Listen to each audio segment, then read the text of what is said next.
Welcome back, everybody. Time again for Word Balloon, the comic book conversation show, but it's time for an Oh Yeah Trek watch. I've been hoping for the last 9 days that we could sit down and have a positive conversation about Star Trek. We're going to talk about Prodigy Season 2, at least part of it. I know they dropped all 20 episodes. I like to savor it. Yeah, actually, I think Wayne and Mitch are way ahead of me as far as watching it. But eventually we'll get Franco involved too. He's on an away mission. We'll talk about that. We'll talk about The Boys. Can't wait to talk about the new Beverly Hills Cop movie, Axel F. Star Wars, The Acolyte, and a whole bunch more. So good to see Mitch. Good to see Wayne. We'll start with Prodigy. Gentlemen, it's the best Star Trek of the new Star Treks, period. Not just animation, everything. Everything. It's the smartest show. The characters are well drawn and well represented in character and dialogue.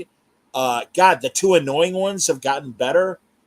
I love it. I've only watched 5 episodes. I'm literally savoring it because I think it's really, really, really great. That's pretty much it. Good night, everybody. I concur. Yeah, it's crazy that you actually care about the animated characters, and they actually have well-drawn story arcs for all of them. I'll tell you this. I never liked Prodigy. I know you guys were huge fans of it. I thought it was kind of kiddish because I used to be a little like, should I be watching this? Is it like Blue's Clues? Am I like, 50 years too old for this? But when it started, I said, okay, we'll do Trek Watch. I'll go back. I'll watch it. I'll give it a thing. And then as soon as it started, I noticed maybe I'm imagining things. Maybe the animation was this good last time, but it seemed like better animation. It was more fluid. The voices didn't bother me like the big Rocky cave that really grated my nerves last time. But the opening, the music, the intro, everything about it was top notch, like a totally different show. And I said, and my friend who loves Star Trek, I was telling him the other day, I said, don't watch the first season if you really don't want to, because I thought it was kind of kiddish. Just jump into this because, like you said, it's pure Star Trek. God knows it's got enough references to Jericho and George and Gracie. I don't want to give too much away, but the whales, everything. If you know your Star Trek, like really know your Star Trek, there's little tiny subtle hints in there that are really like minute. Like they go deep cuts on this stuff. And I'm like, I respect that because it doesn't hit you over the head like they did on Lower Decks. It's subtle. And you go, oh my God, they actually remember that. And they do it with class. And like you said, the story for the first 5 episodes, if we want to just go there, is so mind-blowing. I'm like, whoa, this is like a kid's show? It says age 7 and up for children because you got quantum physics going on. You got temporal things happening. It's like the old Star Trek when they used to do things like when Worf that time. They even mentioned that episode when they said, Lieutenant Worf was caught in some quantum thing. Remember when he met all the different Worfs? I was like, holy crap, they referred to that episode, which was not even a famous episode. I'm like, who's ever doing this show should win an award from the Star Trek fans of the world because they really did the best Star Trek since probably Voyager went off the air back, 25, 30 years? How long has it been? 25 years ago? Early 2000s. It's better than Strange New World. It's better than Discovery, obviously. It's better than Lower Deck. It's really up there with Deep Space Nine, Star Trek, Voyager, Next Generation. It's up there now. It really surprised the shit out of me. I couldn't believe how good it is. So the writing is as smart as Star Trek the animated series. If you look at it, dare I say smarter? Because don't get me wrong. I think really good writers wrote the original animated series, like Larry Niven, and the great Walter Koenig. Yeah. Walter Koenig, who's going to be at Terrificon this August. Absolutely, man. So, no, I hear you guys, and I agree. It's very, very smart. It's very smart. And it's not member berries. All their little references are not member berries. They're actually they're integral into the storyline. They Yeah. actually fit in. They're getting weaved into the storyline to make it Yes. work, not as over your head like the Tom Paris memorial Hamilton The Yeah, the plates. plates. Yeah, place, yeah. the collection plates by Hamilton, whatever that company was. And Sure. then that was just like a member berry, just to smash it over the head. This Yeah. is taking in, and the stuff later. Yeah, that it ties in with a lot of stuff. The references, it's real. It is a very, very smart show. Yeah. For Yeah. Nickelodeon, it's Yeah. unbelievable. Well, that's what I was going to say, because that's what this was originally supposed to be on, right? This was because it says Nickelodeon when it starts Yeah. off Right. in the credits. But when you see Robert Picard, you hear Robert Picardo. But that's another thing. I'm going to give you this. At first, I was a little put off by the animation because it seemed too video gamey. Like they put I don't know how they do it, but they wrapped his face and they did Janeway on top of this model that they use, and it was a little off-putting. But very quickly, I just accepted it and go, oh, okay, that's how the Doctor looks now, Robert Picard, and you kind of just let it go. Because I remember when the Clone Wars started, it was very disjointed. It's like, oh, that's Anakin, that's Obi-Wan. They had this angular look. They had weird. They looked like those puppets from that old Terry Austin or Terry Anderson Thunderbirds. Remember that stuff back in the '60s? It looked like very puppet.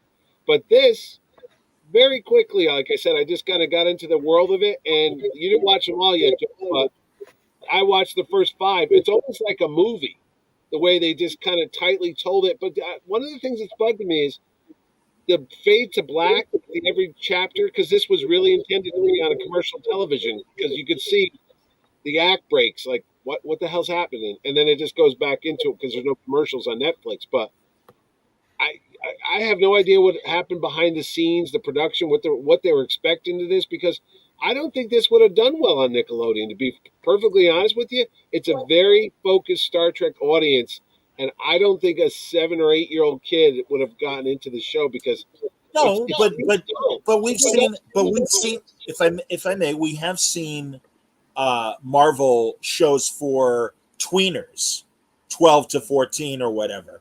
And that's where I would put Prodigy. But also, Mitch, I don't know the ratings. Maybe somebody watching, you might want it, or Wayne, of course, our ombudsman, if you want to look up, because it definitely ran on, the first season ran on Nickelodeon. I believe the second season still will.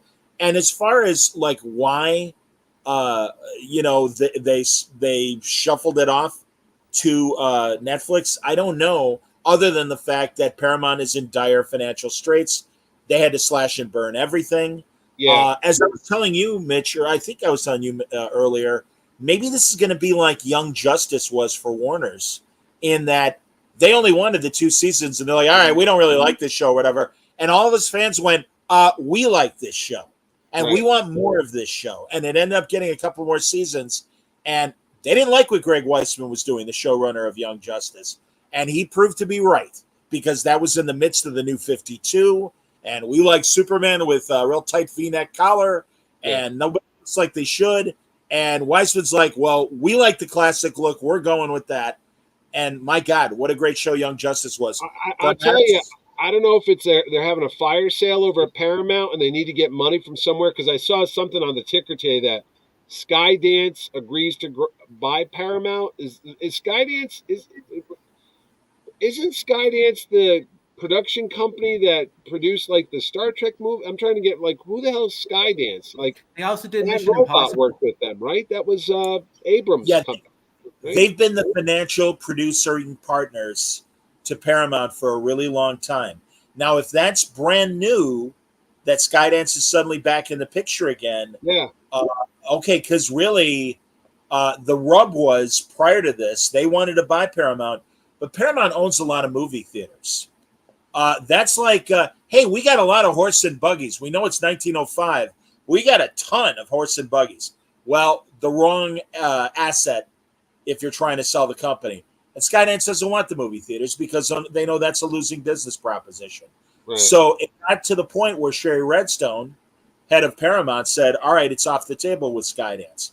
So if you're reading a new headline right now, Mitch, I again, maybe literally was watching, one of those Today shows or Good Morning America, and it came across the thing, and I just said, "Oh, really? It's a Skydance, something with Paramount. They're going to buy it, or they're made an offer to buy it." And I was like, "Huh, where does that put everything at this point?" And well, that's why I said maybe they needed I'm looking it up while we're the talking. money, and they just said sell it off to Netflix or whatever. Get as much as you can out of this thing, So.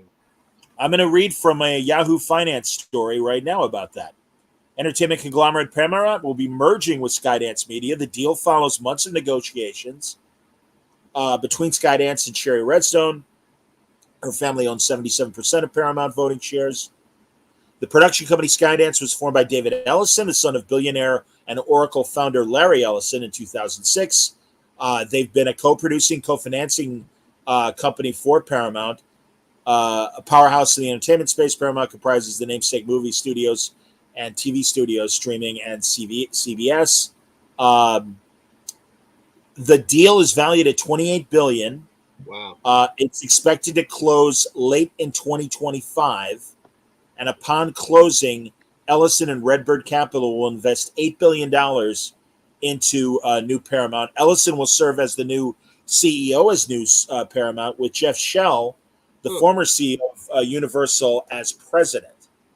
So that's what's in that Yahoo Financial story, and it's only 8 hours old. I'm glad they were able to make a deal. Again, for better or worse, Skydance financed the 3 JJ movies. But as Wayne points out, they also financed the very successful Mission Impossible movies. Mission Impossible, yeah. So maybe.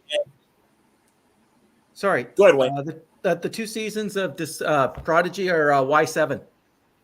Yeah, it's meant sure. I understand that from a rating standpoint. Yeah. But no, I don't know if there are ratings numbers for how it did on Paramount. Oh, ratings means like viewership, not like age ratings. Yeah. Yeah. All right, sorry. That's what I'm curious about. No worries. No, and that's, hey man, most animated shows need to be Y7. And they want it, but Justice League was Y7. Well, I think this gets it because there's that arena battle. I think anything when you get violence, anybody hitting somebody, it's automatically put up to age 7 because they got people with swords. That's just a technicality, I think. It's like. Well, that's why, Mitch. When you said it, you were worried it was going to be Blue's Clues. It's like they don't actually show the murders on Blue's Clues. No, but I remember the first season, and I told you guys that I never can remember the big crystalline big character with the voice. Rock. As soon as I heard that, I was like, Rock, the little kid. "Oh God, no! I shouldn't be watching this. This is meant for 6-year-olds." But I so hear you, man. They toned him down, like you said. He's there, but it's not like a circus clown thing. Even Merv is kind of reduced to being a background type of thing, Well, and even Jacob, the engineer. Yes, yeah. And even he's lessened. They were the 2 annoying characters to me. Correct. But everybody is toned down. And I like Dal better. I like Gwen. I always like Gwen. Gwen seemed to be the adult in the room. I like the new Vulcan. Yeah. I think she's great. It's been great to see Robert Picardo back as the holographic doctor. Janeway and her crew. Yeah. God damn, I don't know their names, but the Andorian and the big guy. Same thing too. I said, look at this. I'm already invested in a freaking animated Andorian on 4 episodes of this stupid show, and I watched 5 years of the other show, and we still don't know who the bridge crew was. I go, oh look, there's an Andorian. Oh look over there's an Orion, and I'm like picking these little things out, and I'm like, why couldn't it's a Starfleet crew. The military protocol means something. When Jellicoe orders them to close the wormhole, and the crew says, hey, with respect, Admiral, we're with you on this, Janeway. Instead of, well, I think you're wrong.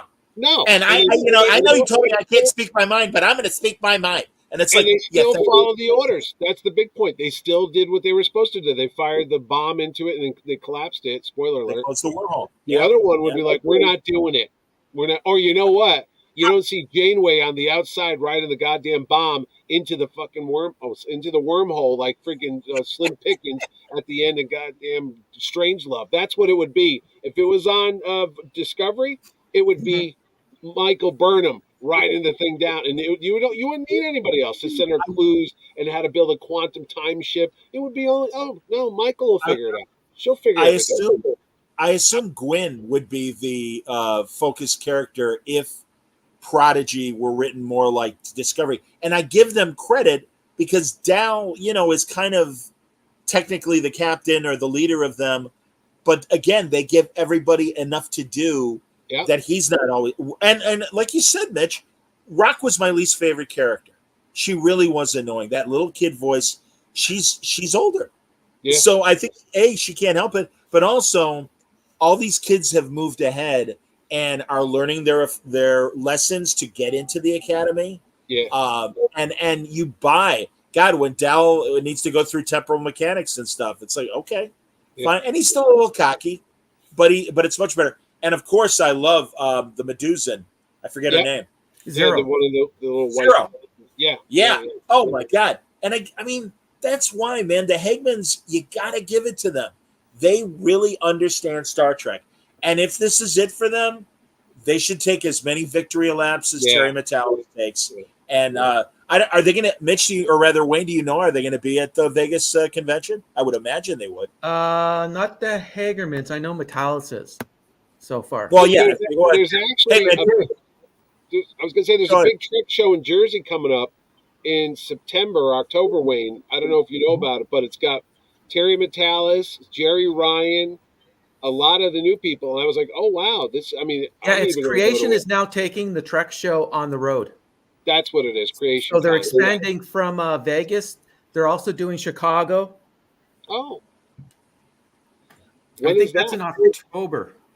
Yes, it is. I couldn't believe it was such a big Trek lineup. I'm like, wow. Oh, God, yeah. Yeah.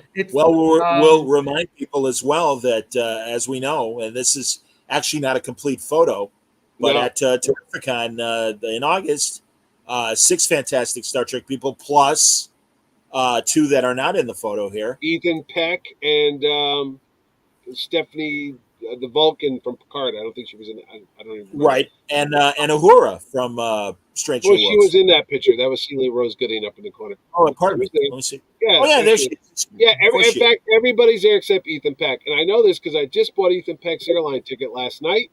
And you know what his middle name is? Gregory. Yeah, of course it is. Oh, that's kind of cool. As I'm typing it in, I go, hey, his grandfather's Gregory. Oh. Maybe you saw my grandfather's film, The Boys from Brazil, where he played a Nazi. I just remember him and Sir Laurence Olivier fighting. It is hilarious. Not since we'll bring that up. Okay. Not since Roddy McDowell and Paul Williams had guns in their hands in Battle for the Planet of the Apes. Such an unlikely scene. Grandson's coming to the show. Hilarious. Stanley wants to know if we missed Discovery. No, sure. Seriously, man. And I know I speak for the other guys, and including Franco as well. It beyond a chore. And truly, that last episode could not have been more painful. Oh, God. And it took like three screenings for me to get through it. It made me hate Thursdays. I used to hate getting up because I knew that Discovery was on. I go, oh my God, I'm going to have to watch that show. I literally dreaded Thursday morning because I knew we'd have to watch it. Now I look forward to stuff. I'm like, hey, look at this. Well, again, that's why Prodigy. It's like, oh, look, they made Star Trek in Star Trek. I thought they forgot the recipe. What the hell, man? No. And I'm thrilled. That's why I'm like, I don't want it to end. That's why I'm stretching it out. Yeah. So Star Trek in Chicago, September 27th to 29th. Oh, wow. In Dallas, November 15th to the 17th. And then Secaucus, New Jersey. It's near me. Nashville, it's the September 13th to the 15th. And in Secaucus, it's November 8th to the 10th. I will be at that sucker. I will be there. See Jerry Ryan? Yeah.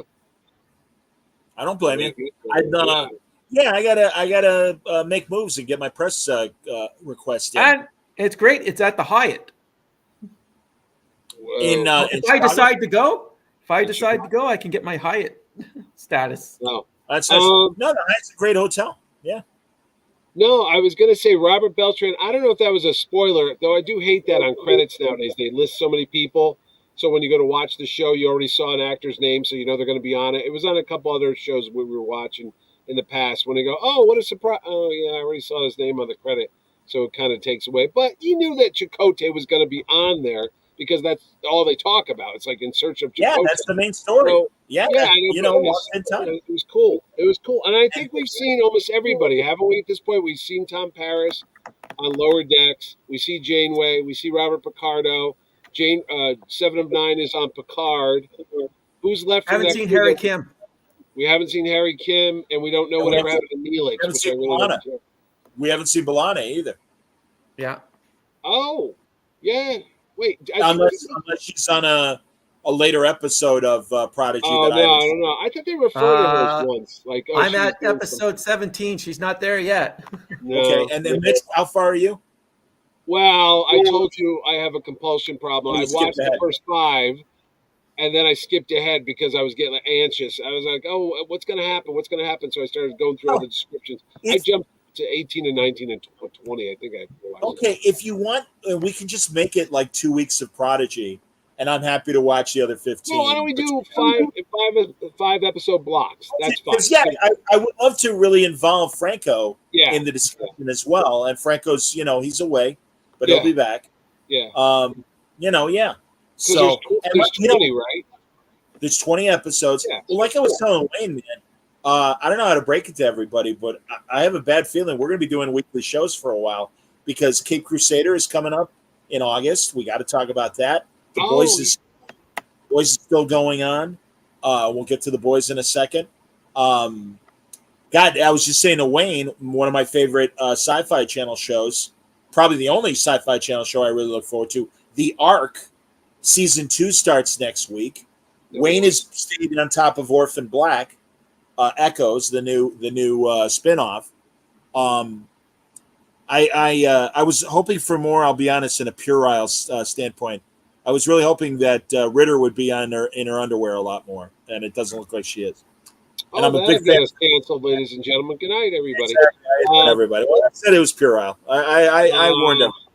Trigger. I'm the only one watching the Acolyte, so there's that. No, Wayne is as well, right? Wayne is well. Okay, we're good about that. If you want discussing, because by the way, Comics Multiverse goes, you're going to start talking about the show. Are you going to start the show same time as the new Acolyte episodes available? Yeah. I don't know if you heard, man, but it's time shifting to watch stuff. You don't have to watch it unless you're dying to, and if you are, go. That's fine. Get out of here. Acolyte's on every Tuesdays at 9, so there's a set schedule. So, one at a time. All right. And to be honest with you, I told you earlier, I would have rathered they did Prodigy every week. I really like the format. We grew up like that. I'm used to watching shows every week. It builds the excitement. Like, I want to watch it. As much as I like to what do you call it, binge watch. Binging. You kind of lose a little bit because you just watch one after another, and you don't catch all the subtle references, and you don't really enjoy it because there's some weird thing like, I got to hurry up. I got to get the next one. And then when you're there, you're like, well, it's all over now. Well, yeah, like some of the later, there's a funny bit with Murph. Yeah. That's, when you see it, you're just going to laugh. Did you catch the whale's name?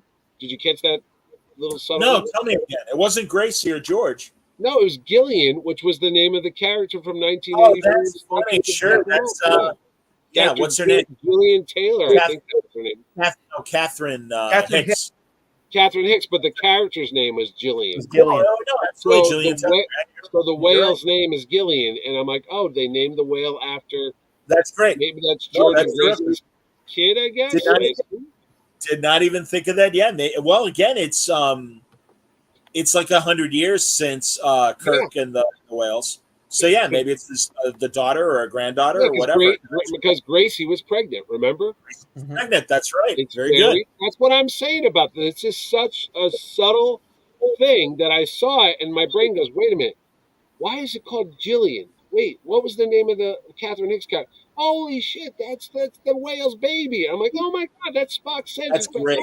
And that's like, and yeah, I don't know how old whales get, but that's No, but maybe if that's that's wonderful. in there, if that's a layer that's in there, that shows that these people did their homework, which is what we always criticize Discovery for, that they seem to like crap on 50 or 60 years of You know, Trek lore, where these people are embracing it and weaving it into the storyline so subtly, they have a respect for it. And because of that, you get old farts like me and you who step up and go, hey, if you're going to put the work in, I'm going to go ride along with you and I'll enjoy it more. And thank you very much for doing that, because this is what I wanted. This is the type of show that I expect from Star Trek. A smart show. It's exciting and it's got humor.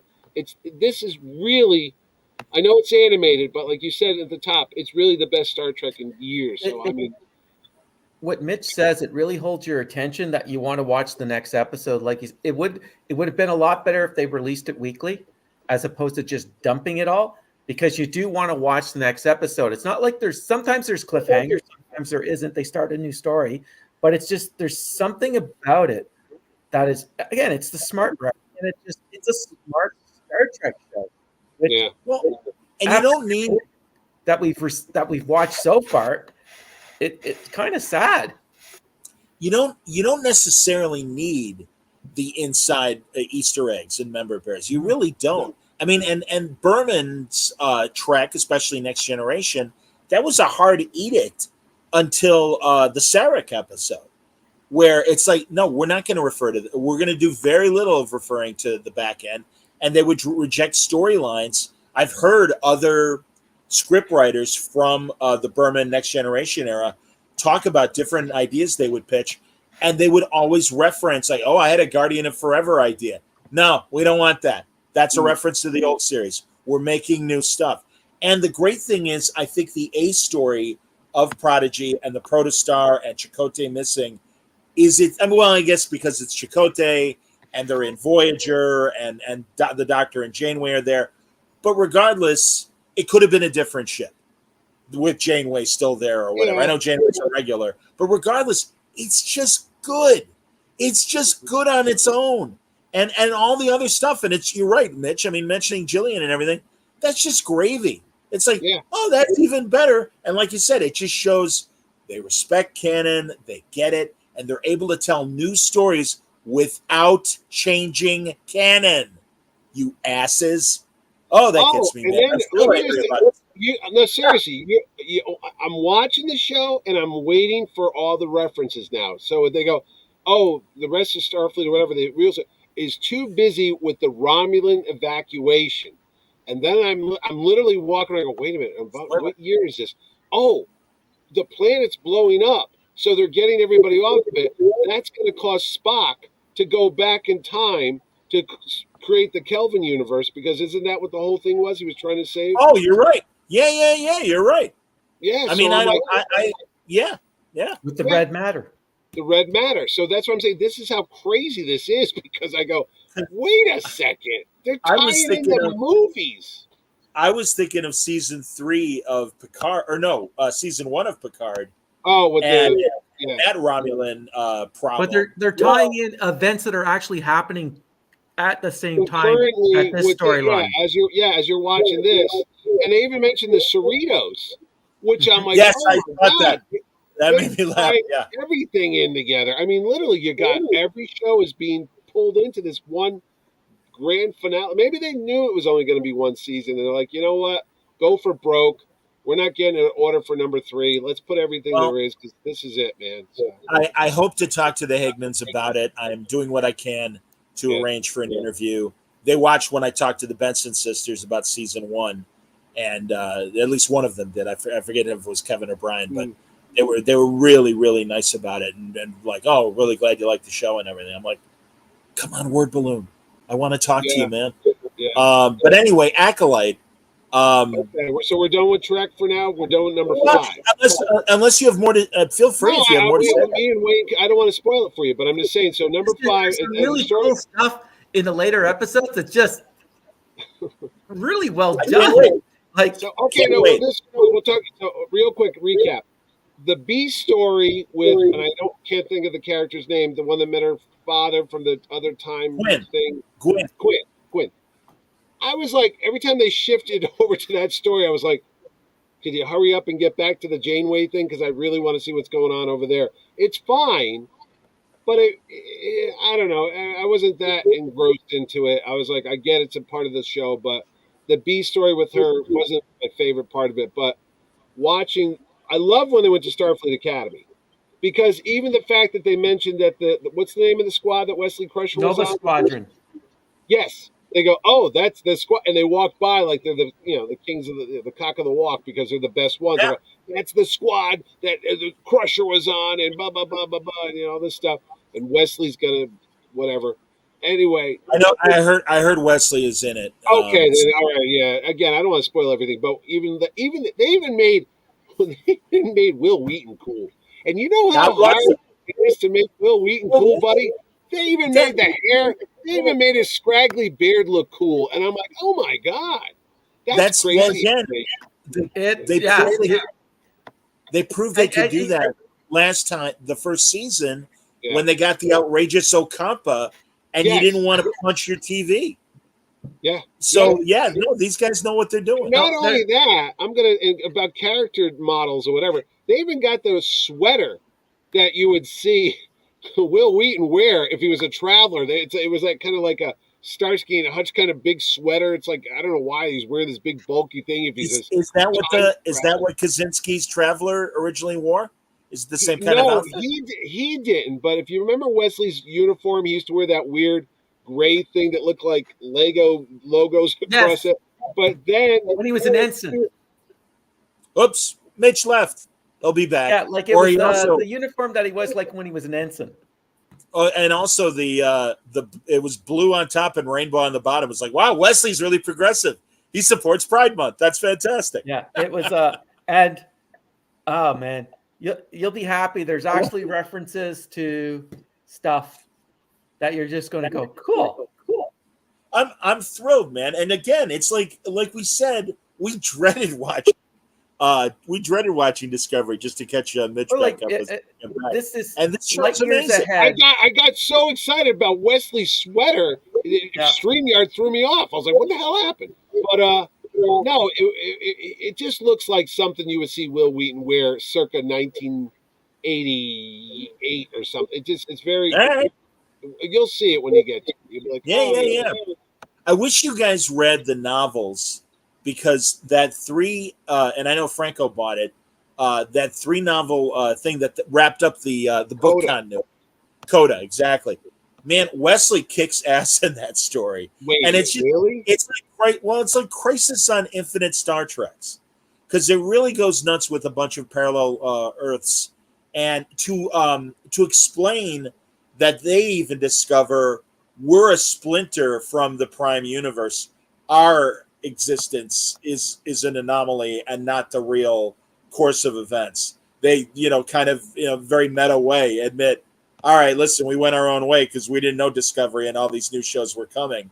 And it's a lot of great stories. In fact, I'm reading Cold Equation is a 3-volume thing. And it's when you find out Data manages to reconstruct Lal. Oh. So it's back and they are father and daughter, and it's really cute. Oh, that's nice. And Yuni Singh survived and built himself an android body, much like his wife that they show in the later Next Generation episode. And it's him in a young body, the way he looked in Data's dreams and everything. And it's a good story. And Bruce Maddox is in it before, of course, Picard season 1 completely screwed that character up. Yeah, right. So anyway, but no, man, I'm with you, I'm. If they manage to show Wesley and they make him positive the way they did Ocampa, I'm all for it. Yeah, when you get to it, you'll be surprised. The other thing that's really important about this series is the pacing is good. Yeah, when they're telling the story, you are not feeling. There is a little bit of filler here and there, but not. I don't find that there's a lot of filler. No, it's not in distracting. how they're telling the story. You're not distracted. No. For a 20 episode, half hour, so really 10 hours. Yeah, another thing about new and especially the live action show, because I was telling Mitch, I was watching some reruns, and a lot of the guest stars, they're so important to the plot, and they have something to say, and the characterization and the dialogue is just smarter. And I Yeah. always felt watching Discovery and even Strange New Worlds, there's almost this Cliff Notes attitude of guest stars, and they're really not given much to say or do other than meaningless exposition to move from scene one to scene two, and it really bothers me. And again, I point to Prodigy and Gwen's father. His Oh, father's got a shit ton to say, and that's a real character, man. that's John Noble that's doing the Yeah. voice of it. Yeah. I didn't know that. Okay. Well, I only know because he's got that voice, and you see his name on the credits. I go, oh, What's, that's the guy from Fringe, Oh, he was in Fringe, Lord okay. of the Rings. Lord of the Okay. Rings. Yeah. Yeah, I don't know the name. I'll be honest. Oh, you'll know him if you saw him. You know, you go, oh, that guy. Okay. The parallel universe story that was on TV. Not Yeah, Fringe? Fringe. Fringe, yeah. You He was said- a scientist yeah, on Fringe. Yeah. Okay. Yeah, I have to confess, I did not watch Fringe. Oh, all right. I heard it was great. I know, Yeah. and I know that's when I met Leonard Nimoy when he was and William Bell on Fringe. The great thing about Fringe, there's one of the scenes where there's a wall of comic book covers, Yeah. and they are like the opposite universe of our universe of the comic book covers. So what does that mean? So it'd be like a different type of Green Lantern or a different type of Flash. It's really Oh, meta. that's funny. It's very I gotta meta. for that. Yeah, That's like great. it. That's like, did you ever read, Wayne, in, I think it was Alter Ego, where they did a whole what if timeline in several articles about, and Mitch, I don't know if you know this as well, if All American Comics was the dominant portion of National when DC and National merged in the early 40s. And because of that, Green Lantern and the Flash were essentially the A and B heroes that they put the most investment in. And there were movie serials of Green Lantern and the Flash, and it's a Green Lantern TV show instead of the Adam West Batman. And it's a lot of fun. And like almost but later in the timeline, Batman and Superman are, oh yeah, we have these things. Let's put them in the universe as well. Very interesting. Very, very fun. And then we find out that Roy Thomas created everything. Yeah. No, I can go on. Anyway, Very good. You want to switch over to the Acolyte? Acolyte, yeah. All right. Sure. Go ahead. Now, as a Star Wars fan, from day one, literally back in May of 1977, I thought this would be cool because I'm like, oh, we're going to learn how someone becomes a Sith or whatever, like the training and stuff. That was what the story I was sold, the premise. And then when it started, I go, oh God, I don't know if I could sit through this because I don't care about this girl and her sister, and it was painful. It really was. I mean, literally, I was falling asleep. I literally fell asleep, and I was like, to the fact that I would crawl through glass to find out anything about Star Wars when I was a kid. The fact that I was falling asleep, I got something wrong here. And then my nephew, who loves Star Wars, is texting me, did you watch it? I go, oh my God, and I can't believe it. I forgot it was on tonight. And I'm like, oh my. The guy who sat through the holiday special and thought it was gold, even though it was crap, was sitting there forgetting that freaking Star Wars was on TV, and I totally forgot it was on. So anyway, I had no hopes for this show. But finally, in episode 4, I think it is, when you see the red saber come out, it finally woke me up because now it's giving me a little of that backstory that I really didn't think I needed to know or I really didn't care to know, but at least it's somewhat interesting now because we're starting to see it's like a Hannibal Lecter thing. He's going to turn one of these people into be his dark apprentice or whatever. So you're kind of watching that. So if the show continues to go this way, with showing like the bad guy, why are the bad guys doing what he's doing? Maybe they're not so bad after all because they show the Jedi Knights as a bunch of psychos who go around stealing little kids. You're like, wait, the Jedi are a bunch of assholes because think about it. They're coming at your door, knock, knock. Oh, your kid's force sensitive. We're taking him. And they just take the kid and like, what? You're the good guys? But when you watch it from a other point of view, that they're showing now, that they're more elaborate, it's not a bad show. You just have to get through the first 3 episodes of very soap opera, whatever character development to finally get to the meat of it. And that's the sad thing about these like 8 or 9 episode shows. A lot of them, they don't really have enough grit to stretch over 8 episodes. It's maybe a good 90-minute movie, maybe a 2 hour movie, Maybe but when you maybe drag it maybe out four for 8 parts. months, like, Maybe yes. I can't. I mean, and Could that's not agree more, Mitch. but that's what Truly. Disney's got to do. That's the model because they want to keep But, subscribers. Because they well, keep, why am I paying for this now? Because it's getting, but what's on here? but Mitch, they defined those parameters. They're not set in stone. There are examples of European television where, good Lord, Sherlock was 3 movies and sometimes 4. Maybe it was 4 movies a year. But that was it. Every season, 4 90-minute episodes. That's it. I mean, so I reject that notion. I believe that it's more that, if we do 8 episodes, then we're going to make that much more money. And people are going to think it's a big deal. And it's like, again, just like most of new Star Trek, you don't have enough ideas discovery for 10 and even in the first season 15 episode ideas. I'm sorry, you don't have enough story. Shame on you for stretching this crap out. And it's like, well, nothing really happened. I don't understand. The reason why this is getting so much backlash is they're rewriting Star Wars established canon, which is infuriating because it's like, wait a second, Anakin Skywalker was the one that was formed by the midichlorians, and he's the chosen one. You watch episode 3, I think, and they see these witches, was a cult of women, warlocks. That's when they lost me. Yeah, that's when they lost me. Go ahead, Mitch. And they say, oh, we formed this child. There's no men there. There's nobody to impregnate the women, but somehow whatever they call the Force made this thing. And I'm like, wait a minute. Now you're undermining the whole Anakin Skywalker story. Why are you doing that? You're watering down your own mythos. Why? Why are you doing this? That's kind of like why I didn't like Rogue One, because you always it was Luke Skywalker, 1 in a million shot that blew up that Death Star.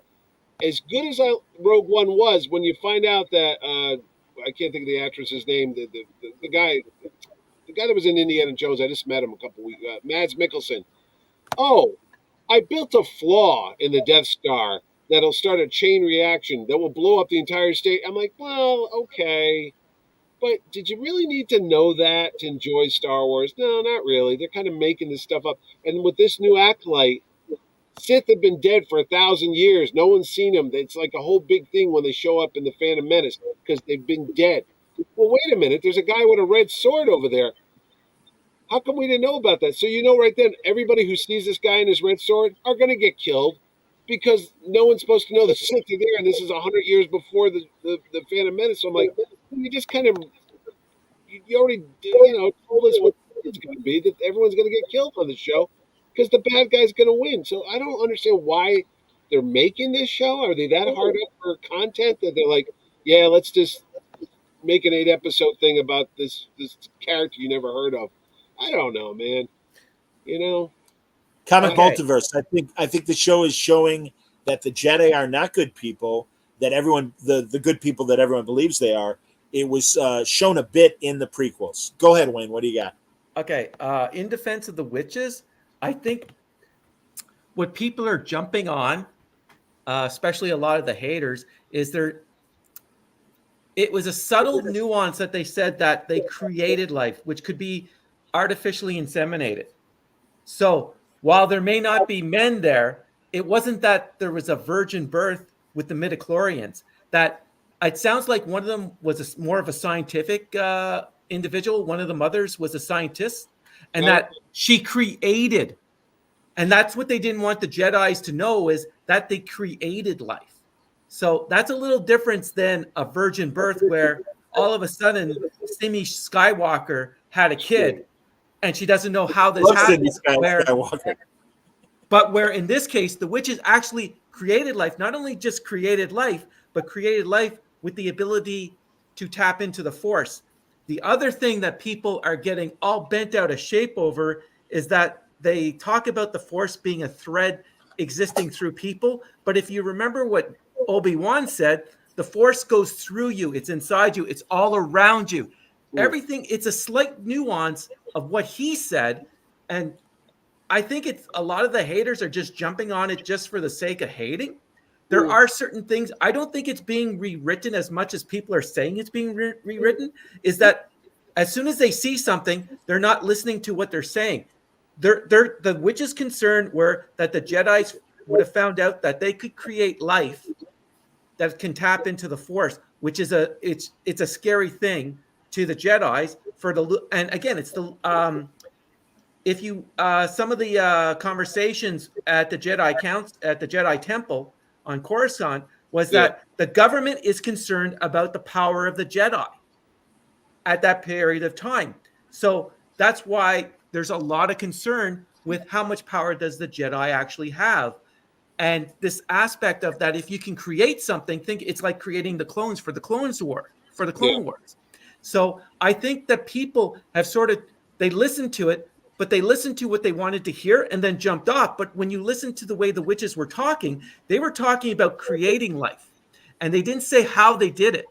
So it's not like magically through the Force, they created life, which is it might be something that you're not allowed to do, because I think cloning was not allowed in the Old Republic. And yet there was the secret cloning program. This could be considered like the secret cloning program that was that the Old Republic was against, that was done on the Water Planet. I'm not trying to defend the Acolyte. I'm just saying that there are aspects of it that I think people, they just want to jump on it and just hate it. But you got to look back. It is a boring show. They should not be like a half-hour episode. You can shrink these things, combine them together, do it in 5. Not as many. But this is like compare the pacing with that to Prodigy. It is unbelievably different. Oh yeah. Question. Sorry, go ahead. So they're gonna have. Hold on, real fast, because it's a very fast question. How many episodes of Acolyte are there? 8? I think there's 6? 8. Well, they're all tonight. 6 or 6, yeah, something. Because honestly, and please, Mitch, I'm ready to give it back to you. But what you guys both are telling me is intriguing me enough to go back and catch up on the show. So, mission accomplished, gentlemen. Continue. Well, the best thing is they hint at this Wookiee Jedi Knight, and I'm like, oh, this is going to be so good, because I was dumb enough to read the Young Apprentice novels years ago. But I can't remember if it was Kevin J. Anderson or somebody wrote these like tween novels that took they don't exist anymore, but Jason and Jaina Solo, which were the twins of Han and Leia, and they made their own Jedi Academy, and they were fun books. I'm sorry, I know it's not canon anymore, but they were fun. And they had a Wookiee Jedi Knight, and I was like, oh, this is so good. And then they introduced that they're going to go to this Wookiee Jedi Knight here, and then when they find him, spoiler alert, guy's dead. He's got a slash through, and I'm what happened? There's one scene that's kick-ass, but it's got one bad guy with a lightsaber against 7 or 8 Jedi Knights. That's all I'm going to say. And I'm watching. But you don't see the battle. No, you don't see the battle. You see it off in the distance. But the problem is 7-on-1. I don't care if it's freaking Darth Maul. You got 7 Jedi Knights with powers and lightsabers, and another person that's out there with a gun that's watching this. And they can't take this dude down. And they go, no. They go, go ahead, John. The reason why is because he's fighting in techniques we're not aware of. Bullshit. You got 7 people on one dude, man. What is this? But is it? And again, I'm not as Star Wars versed as you guys are, and really, like, Star Trek is my world. But as far as Star Wars goes, isn't there only 2 Sith at a time? Yes. So therefore, wouldn't they be ridiculously powerful, given that only 2 represent the dark side? That's my question. Go ahead, with my answer. Okay, if I go back to the Dark Horse comics, it's not just 2; it's master and apprentice. An apprentice. But you could have several masters and apprentices, just like in the Jedi, where you have the master and the Padawan. Yeah. But they're more. But in the Dark Horse comics, when the Sith were around, there was a lot of Sith. There were many Sith. It was exactly like the Jedi. And guys, the stuff now that is not canon anymore, Yeah. that stuff was made much like the pocketbooks of Star Trek to be as genuine as possible. Yeah. So, hey man, and that stuff had to go through Lucasfilm. I know everything had to be approved. I can't. It's Wayland Chi or something. There was a guy who was like the holocron, they called him. His job was to go through all these books and make sure the timelines matched up, make sure the characters were where they were supposed to be, and nothing was conflicting. Leland Chi, that was his name, and that was this guy's job for like 20 years. And then when Disney bought him in 2014, they go, "F that shit down the toilet. We're not going to bother with that. We're starting new, but we are going to mine whatever we want from those things that people wrote. So we'll take Coruscant, which was written by what was it, Kevin J. Anderson? Was that the one? No, the guy that became a General Thrawn. I can't think of his name right now. Oh, Timothy Anderson. Timothy Zahn. Timothy Zahn. So Disney's like, well, these were our toys. We let you play with them, but we like what you did here. We like what you did. They cherry picked what they wanted, and they kind of mushed together their own new universe. It's like, you know what, guys? You had really good stories back then. If you just kept them the way they were, things would have been a lot better than they. The only thing that kind of slipped through the cracks was kind of the first books, like Winter of the Mind's Eye. Yeah, that was Alan Dean Anderson. That slipped through the cracks before it got centralized and everything. But if you remember, if you've read the Dark Horse, the Sith were powerful. Like they're like, it's. Oh, it was John Osborne. There's no way that, regardless of the one guy, would have got something done to him at some point. Like, I don't know. It was the odds were stupid. You know what? I'm going to tell you right now. I'm going to tell you what Disney's biggest mistake is right now. Why, as we're talking about Prodigy, which is a show set in the relatively close Next Generation timeline, because they're referring to things that we just talked about, Spock and Picard. Yes. Why? When you realize that Ford's old, Fisher's gone, Mark Hamill's old, why can't I watch an animated classic trilogy characters that take place between, Empire and Jedi, or right after Jedi to whenever they made the First Order, or whatever the hell it was? I would watch those damn cartoons. If you told me there was a Luke Skywalker cartoon with, all the Empire and Vader, just like on the old Marvel comic books, I would watch that every damn week. I know what's going to happen. I don't like what's going to happen with Rey and all that stuff, but give me Luke, give me Han, give me Leia, give me Lando, give me Lobot. I don't care. If they did it like they're doing with Star Trek Prodigy, I think they'd have a hit like you wouldn't believe. The Emperor's Hand, for crying out loud. I love that storyline with her. Oh, why don't you do the Shadows of the Empire story? Yeah. It took place they did the book, they did the gangster toys, stuff. It's amazing. Why? No, you guys are right. You guys are. Oh man, I remember and listen to them to this day fondly. The audio, the radio dramas. Yeah, not just the radio dramas, Mitch. I'm talking about like Dark Empire and the other adaptations from the Dark Horse comics. Crimson Empire, love that story. Oh yeah. I mean, but you're absolutely right. And they also showed with Dark Empire and some of the others that as much as we love Hamill and Ford and those guys, there's enough sound-alikes out there that they can pull off a very credible version. I think Billy D was the only one that did. Billy D was on those tapes. I had him when my kid was little. We used to go to bed at night. We'd put them on. We listened to the Tales of the Empire and all that. There's enough audio out there right now that they can just synthesize the voice no matter what. Well, and again, you're right about that too. Good Lord. And by the way, I don't know if we've ever talked about it on the show. Somebody with AI and their own version of the original animated series look of Star Trek. They did this fantastic conversation between Spock and McCoy after Jim is presumed dead from the events of Star Trek Generations. I loved it. It was cheesy. The dialogue was definitely on the verge of. I mean, there's no Mary Sue. No, but dude, it blew my mind. I go, what is this? Is this a deleted scene? I'm like, when did this happen? When did they film it? I was with you. Yeah. It really sounded like DeForest Kelly. It really sounded like Leonard Nimoy. And they were having this fantastic conversation, 10-minute conversation they never had. I thought it was from a video game. I go, maybe they filmed it for a video game in the 90s? When did this happen? I got you guys might have seen it on other Word Balloon episodes, but I got the app Parrot where you can create videos and it really does sound like the people and everything.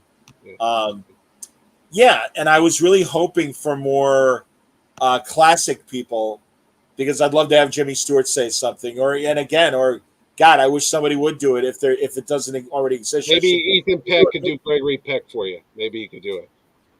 I don't think so. I think he sounds different from his uncle, his grandfather. His uncle had that slow drawl. It was like no, it's his grandfather. But man. Listen, I'm a sucker for any Gregory Peck movies, comedy, drama, western. Guns of Navarone. Are you kidding me? That's my favorite right there. Which one? The Guns of Navarone. Guns of Navarone, absolutely. Yeah. The Omen, he's amazing in The Omen. Right, he's in The Omen. Damn. I mean, man, Boys from Brazil. MacArthur, for God's sake. MacArthur, he's great in MacArthur. He looks nothing. Honestly, he's like two real MacArthurs stacked together because I got chills just thinking about it. And here's the thing. Here's a real weird connection. Brock Peters, who's Darth Vader on the radio dramas, is in the Kill a Mockingbird. And there's Atticus Finch doing the whole thing, and Boo Radley, Robert Duvall, everybody's in there. And at the end, dude, I had to watch that in school. It's a good show. And I remember, Scout, stand up. Why? Your father's passing. Oh my God! You want to talk about good writing? You want to talk about great stuff? Boom! Go read that. Go forget your Star Trek kids. Go read Kill a Mockingbird. Harper Lee. That's a great. Harper Lee, brilliant artist, a brilliant author. Absolutely, man. I'm a big fan. That's great. I'm just going to throw that in. Well, here, Comic Multiverse wanted to say, even though the Jedi are at their peak during the High Republic, the books and stuff lay the groundwork for the show, and they aren't exactly flawless. Witches of Dathomir imbued Maul and Ventress with the Force abilities. So I just wanted to point that out because, and also, he says there's nothing that says they can't bring Old Republic into canon. Sure. Charles Soule, who will be at Terrificon, is the writer of a lot of those Old Republic. I wish I was better. I love Charles, and I'm always ready to talk to him at the drop of a hat. But not being as into Star Wars, I would be lost. I think as lost as I am when I attempt to dip back into the X-Men comic book world, and it's like. All right, or Kyle Higgins when he's done so much for the Mighty Morphin Power Rangers, and the stories in IDW, and it's just that's past my time. Same with Transformers. No, I agree with you. Stuff, dude, I'm a true blue Star Wars fan, but there's just so much stuff out there that there's only so many hours in the day, and I'm like, do I have time to go embrace a whole new subsection of Jedi Knight lore from hundreds of years ago? And I'm sure they're great characters and great stories, but there's only so many days in the week that you could devote to this stuff. And I go, I don't have that free time I had when I was 20 and 19 and I could read thousands of books. I don't know when the hell I'm reading. I could barely read freaking comments. Obviously, I can't even tell what time we're supposed to be doing this stuff anymore. So my attention span is like that of a mouse now. But anyway. Well, all right. Any final thoughts on Acolyte? I'm happy to jump. When's the next one? When's the thing with Jude Law starting? I think that's their next one. It's like a pirate show or something. Like a bunch of kids and a pirate going through space. Like it's called the Razors. What is it called? Wayne, you're the guy.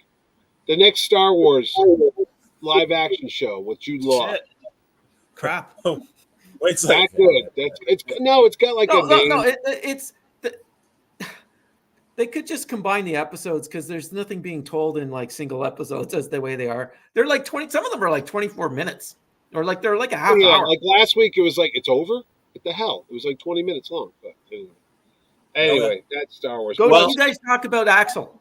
No, I was going to say. Speaking of something old that seems new, Comics Multiverse has it. Skeleton Crew. That's what it's called. Skeleton Crew. Thank you, Comics. Thank you, Comics Multiverse. By the way, where's Langley? seen or heard from him? Is he okay? I have not heard from Langley. Gosh, Langley, if you're watching, we hope you're okay. I should email him. Yeah, I mean, I was just thinking about because we didn't hear from him with the finale of Discovery of all things. I mean, he's been with us for a long time. That's true. But, That's very true. It could have Good broken. guy. It broke him. You know, he was just breaking into comic book writing too. He had a couple Marvel UK stories. Oh, I did not know that. No. Well, I hope he's all right. Yeah. All right. Listen, I don't have a lot to say about The Boys other than massive praise. This show surprises me every goddamn episode. It is a horror show. It is a comedy. It is a good action show. It is a smart character show. Man, Kripke and Seth Rogen, you got to hand it to them because this show is just fucking incredible. It really, really is. You Thoughts? swore? Well, I had one. Oh, it's No, The Boys. yeah, You got it. The boy. I was gonna. Yeah, it's true. It's The Boys. I'll be honest with you. I gotta admit, I haven't kept up with the latest episodes. I'm gonna watch them all when I get time. I mean, what are they on? All right. Episode 5 already? 4? Yeah, but I think 6 is tomorrow. 6? Okay. I'll get my son's Yeah, watching. Wednesdays is The Boys' Day. But, you know, me and Wayne were praising Anthony Starr, Homelander. Oh, And, oh, my God. I mean, but everybody, my God, Simon Pegg in fucking incredible. I'm sorry. I apologize. No Jesus, more. God, No more. Suntress, come on. No more. I'm sorry. But truly, just the acting is so over the top.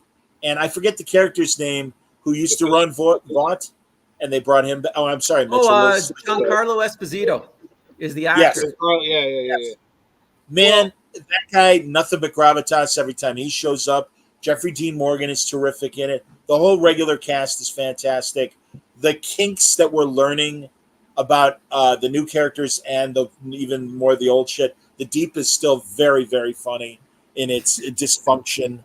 Yeah, you're right. I'm sorry, Stanley. I'm turning into Mitch. Yes, but yeah, and I agree with Stanley. It's great, but a bit disgusting.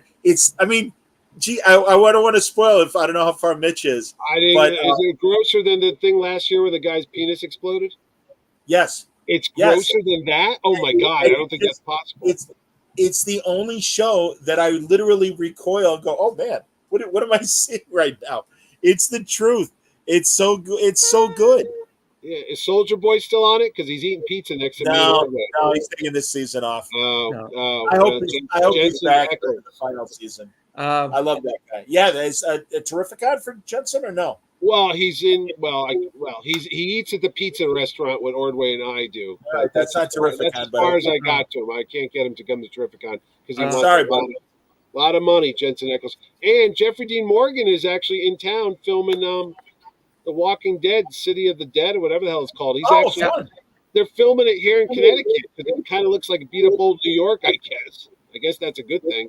But he's been wandering around for the last 3 weeks filming here. So.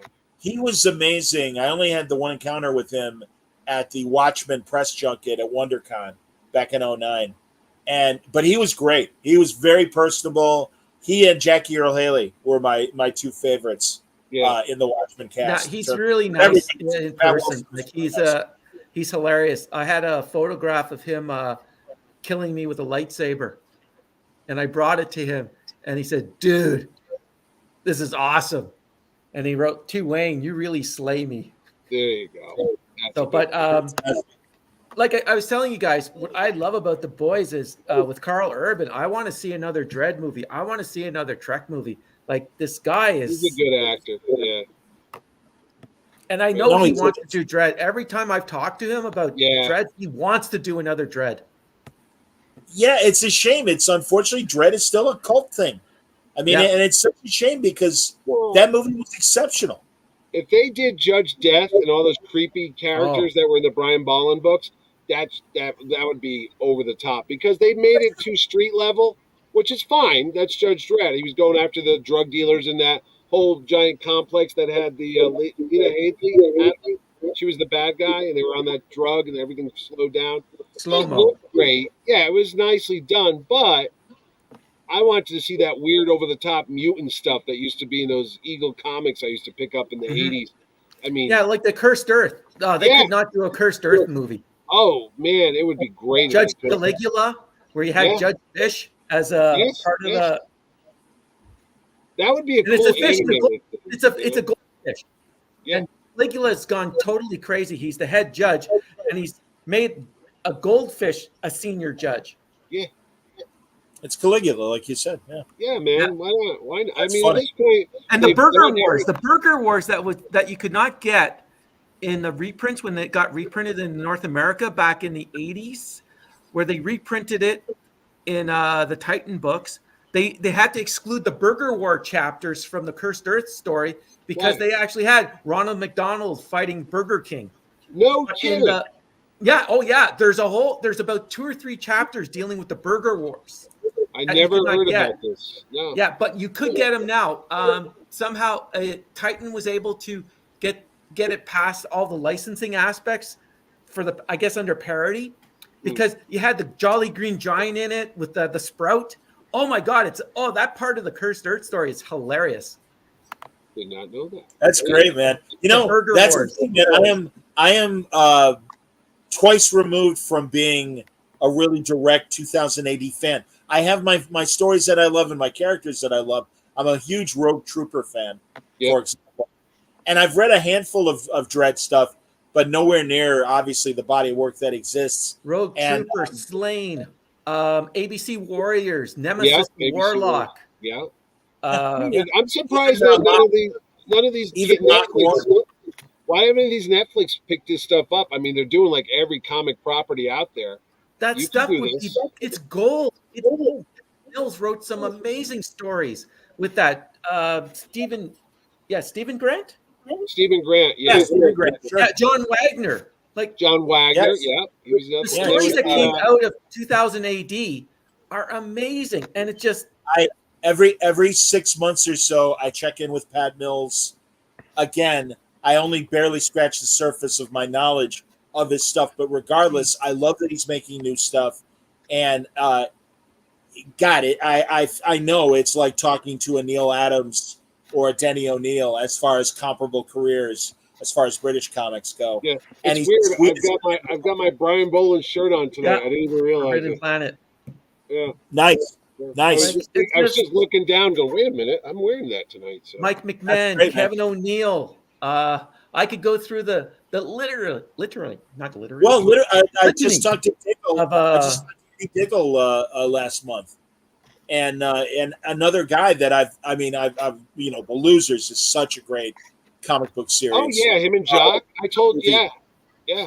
When I saw And, Jock, the movie wasn't bad. No, I movie liked was the good. movie. I told Jock Good. that. I said, I thought the movie was pretty good. He goes, "Really?" I go, It's a good movie, just misunderstood and it wasn't a superhero thing, so they didn't know what they had. With Chris Evans in the elevator. Chris Evans, when he does the whole "Don't Stop Believing," my kids were dying in it. We saw that like 2 or 3 times. They loved that picture. And Good movie. Gamora is in it, and Jeffrey Dean Morgan's in it too. Oh, yeah, of course. Yes. What's her name? She was Uhura. I can't think of her name right now. Zoe Saldana. Yeah. Well, as we talk about a non-superhero thing, let us transition. Wayne, I'm sorry you haven't seen it, but I really want to talk about Beverly Hills Cop Act F. It was great. I mean, it's not a home run, but on streaming, a good double or a triple is more than satisfying. And I think, like Eddie Murphy's Dolomite is My Name movie, and even Coming to America too. Well, Coming to America too is kind of. But no, I really love this. It probably would have done fine in box office because it would have. I was surprised that it's on cable. I'm like, this would have made money. This would have made $100 million easily. Netflix just outbid. Well, I'm assuming that Netflix just outbid whoever else might have wanted it to be a wide release, and they took the short money. I don't know. When there's a stunt in, I won't ruin everything, but you saw there's a helicopter stunt, and I looked at it and go, this is a big screen stunt. This is not something for a small screen TV thing. And then that's the part of the light went on and said, why isn't this in the movie theaters? Because this would have made at least $100-something million, if not more, in a couple of weeks. Because Eddie Murphy he's got the charm. He's older, but he's still got that Eddie Murphy. He turned it on in this movie. There's a couple scenes in this movie. It was the Eddie Murphy from the 80s. And it's like, that's all you needed. And Indiana Jones was older, but Eddie Murphy, he had to be producer on this movie, right? Of course he was. Sure he was. Well, he knows his character, and he didn't let them screw around with his character. He got older. He's got a kid. There's ways to go about it without like neutering your character, without just cutting his nuts off and making him just stand in the background and wear the costume and go, oh yeah, there's the guy that we're supposed to be, the movie's about. Like Indiana Jones was a sidekick in his own damn movie in the last one, where Axel F, his daughter's in the background, but she's part of the movie, but it's still about him. It's about him, and all the other characters show up for their moment. They all have the screen time. You got Judge Reinhold and John Huston's there, and Paul Ryan's there. Bronson Pinchot shows up. So Franz is there. Yes, they Oh, do yes. the movie just right. That you can go, oh look, and you'd have a good time with it, man. So I'll tell you which one's not good. Ghostbusters Frozen Empire. I bought that or rented it, whatever the hell you do now. Oh my God, I don't even know that was a movie. I was like, what is this? Bill Murray showed up for 20 minutes, picked up a check, and walked out the door. He did not care about this. Dan Aykroyd is pathetic. Ernie Hudson was the only guy who stepped up, and it was a mess. How much this friggin' movie cost? Because it was worthless. This should have been a TV movie if you wanted to pick it. So My college buddy Kaz has seen both of the newer Ghostbuster movies, and he's like, "Oh, Johnny, they're really good." And I usually agree with Kaz. I don't know, man. I have a bad feeling, and also it doesn't help that they have a character named Podcast in it as a kid. And Yeah. I'm sorry, any film or television references where a 10-year-old kid is doing a podcast, I don't get happy. It makes me angry. You won't like Sharzy then.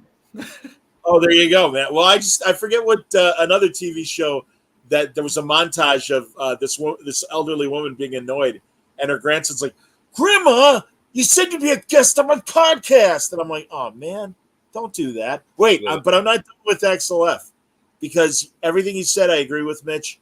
Plus, even before the helicopter scene, the opening police action is a big budget Hollywood moment, and again, but that's okay. I have a feeling, I believe those are Sony movies, and Sony has been the smartest studio since the pandemic, where they seem to make are correct financial decisions, and one of the biggest ones was, let's not have our own streaming service. Yeah, that's the smartest thing they did. And let's instead license our stuff to everybody else, and all we got to do is collect money. And they still make great TV and great movies. And this was terrific. I absolutely agree. Eddie Murphy has not forgotten how to play Axel Foley. Yeah. And, does he do the laugh? Yeah, well, the third, but the third one's during that stretch of crappy Eddie Murphy movies. Yeah. I mean, that lasted a really long time. And that's fine. Stan Lee never batted 1,000. Gene Roddenberry certainly never batted 1,000. So I'll cut Murphy slack for the crappy 90 movies. But this is great. It's about, we didn't show up to watch a movie about Axel Foley's son or Axel Foley's daughter. We want to watch Eddie Murphy be Axel Foley. Yeah. They give it to us. No apologies. There was just nothing anti-DEI in any way, but also not the top of the agenda that it has to be DEI. At least it didn't feel that way to me. Although I suppose, given the people of color that are in the movie, that's a positive DEI sort of thing. Can I ask a question? What is DEI? Diversity, equity, inclusion. Oh, okay. What's the E? Equity, I think. Equity, yes. Or equality. It's equity or equality. Yeah, you're right. Something along those lines. And inclusion. What's the I part?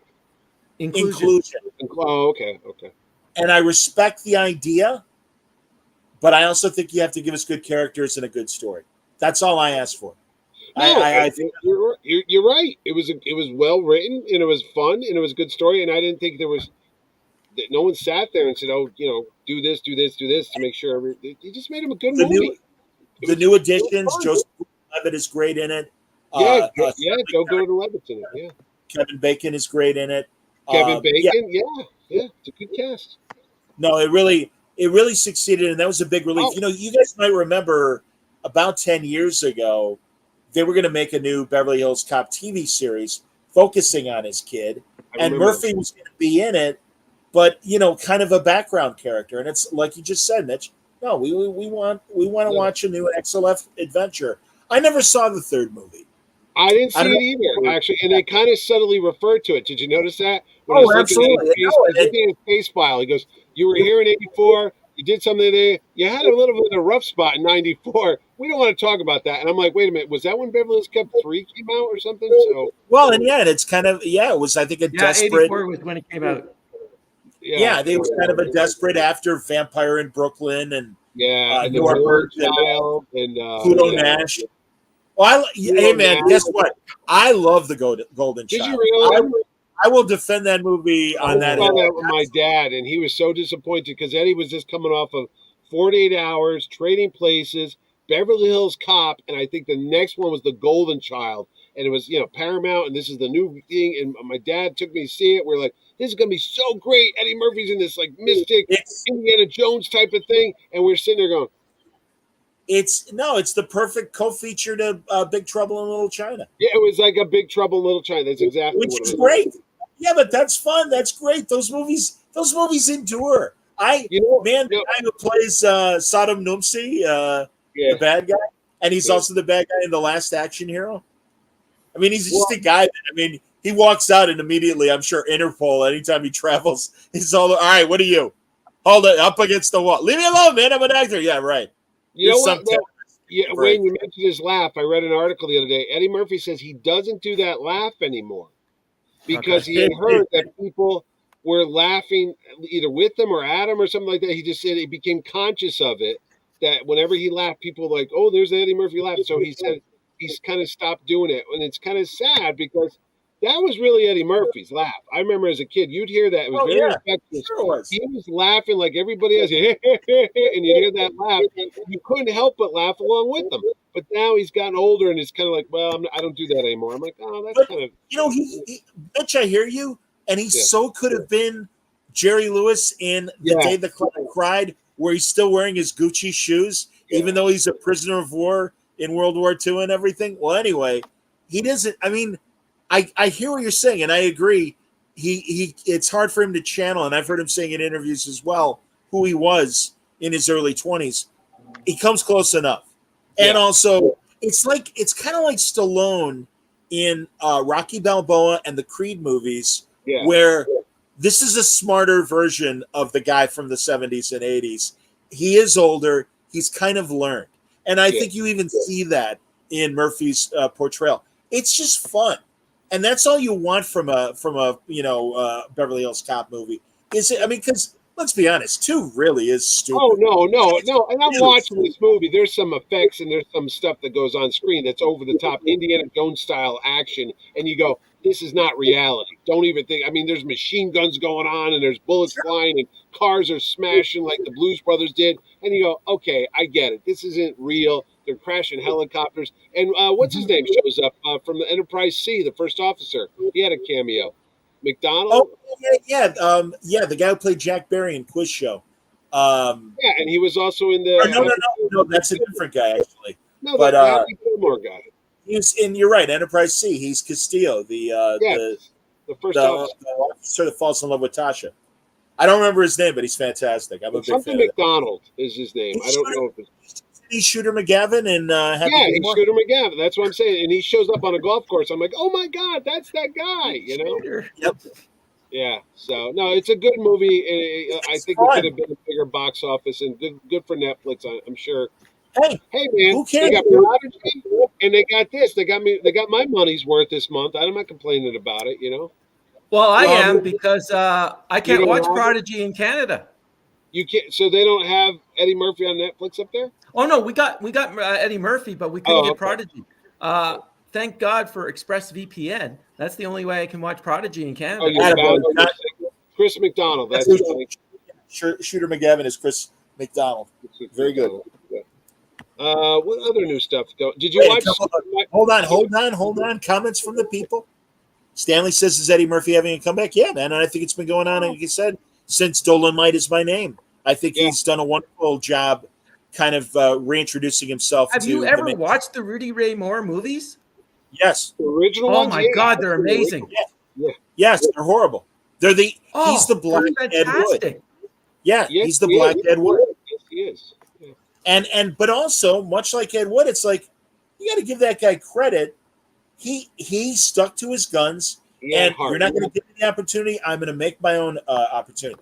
It's Lloyd Kaufman and Troma, and that's why I'm so thrilled that I had the opportunity to interview Lloyd Kaufman, because man, I'm not a big fan of the Troma movies, but I respect the way he's made them and made his own empire and just did it his way.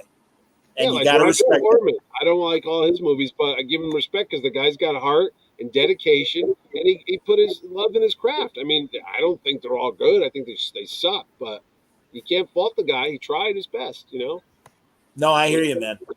Well, like I said earlier, I'm excited for the next few weeks because we still have more boys to do. We still have the Acolyte to finish up. There's also the start of the Arc on Sci-Fi Channel starts next week or this Friday. I forget which. Yeah. I think all I know is within the next 2 weeks we're going to get the Arc. Well, I was going to ask you if you've been watching the Superman show, My Adventures of Superman. Oh, I'm so glad you said that, Mitch, because yes, and Wayne and I were talking about it before we started recording. What a great show! That's great Jack Quaid show. From Lower Decks. Yes. Also from the boys, yeah. Another smartly written animated show. It's just like, wow, they're telling a really good story. Yeah, and I don't mind the way they've played with canon and made it its own thing. Totally fine. It's fine. Everything. I'm not crazy about the way they play Jimmy, but he's still pesky Jimmy. But it's Jimmy it's Jimmy through the lens of 2020. I was going to say, this is what it's going to be. Crowd. Yeah, I could see younger kids getting into this, like, oh, Superman's cool. And if they say those words, that's a home run. You know what I mean? Like, wow, they like this stuff. Absolutely. And also, I don't know why there is something about Lois that doesn't connect with me in the way that Erica Durance did, and even what's her Superman and Lois? What's that? Because she's short. Yeah, that's fine. Yeah. No, some sort of character thing. I don't know.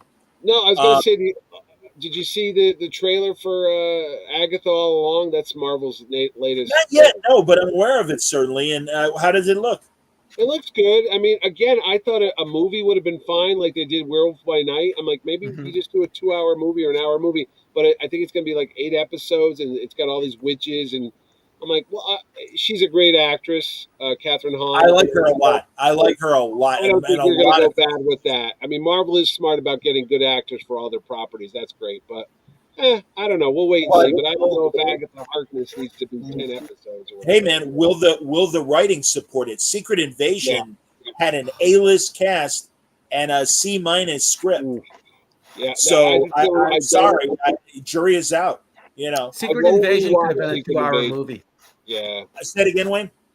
Secret Invasion could have been a 2-hour movie. Yes, just 100%. And this is what I'm saying about all the streamers. But go ahead. And they killed off Kobe Smulders, who will be at Terrificon on August 16th to the 18th at Mohegan Sun in Uncasville, Connecticut. Tickets on sale now. Let's hope, and we'll have to talk about this with Kobe. That we're hoping that maybe it was a life model decoy. I know. I was like, why? That was a good character. What the hell are you doing? Oh, I loved her. Maria Hill, fantastic. Maybe she asked for too much money. Probably not. I'm assuming not. No, that didn't look like it had a lot of money in that thing. I was like, not only, of course, How I Met Your Mother and the Marvel stuff, but also Stumptown, Greg Rucka's wonderful detective book. And it was a very, very good show that unfortunately hit during the strikes, and it was on the bubble, and ABC said no. COVID shut it down. They couldn't keep it open during the shutdown. That's what ended up that. So it wasn't the strike. That's right. It was COVID. The accountants were like, "We're not spending money on this thing if we're going to shut it down." So. You're right. Artie liked Secret Invasion. That's fine. Artie. Good for you, Artie. Good for you. There's always one in every crowd. That's an idea, Artie. Do your own podcast about Secret Invasion. Hey, he does. What is that? Oh, is that Evil Cat? That's my Oh, Scotty yeah. Young Captain America. And you know, Scotty Young will be at Terrificon on August 16th. You know who won't be there? He likes the Acolyte as well. Artie likes fried acolytes with mustard. That's all I can think of. Wayne, did you Orphan Black Echoes Yes. is good, but if Okay. if you really want to get in, well, you don't really have to. But there's the audio version, Orphan Black, the next chapter. If you want to, like, if you're going for a walk and if you have Spotify or Audible, down, just listen to that, and it brings you up to date with what's happening with Kira and the rest of the Mannings, Sarah, and that, and the clones. And then this season of Orphan Black Echoes, it's really interesting because they take a new twist on the creation of a clone, which I thought was, well, yeah, it does make sense of how they're doing it.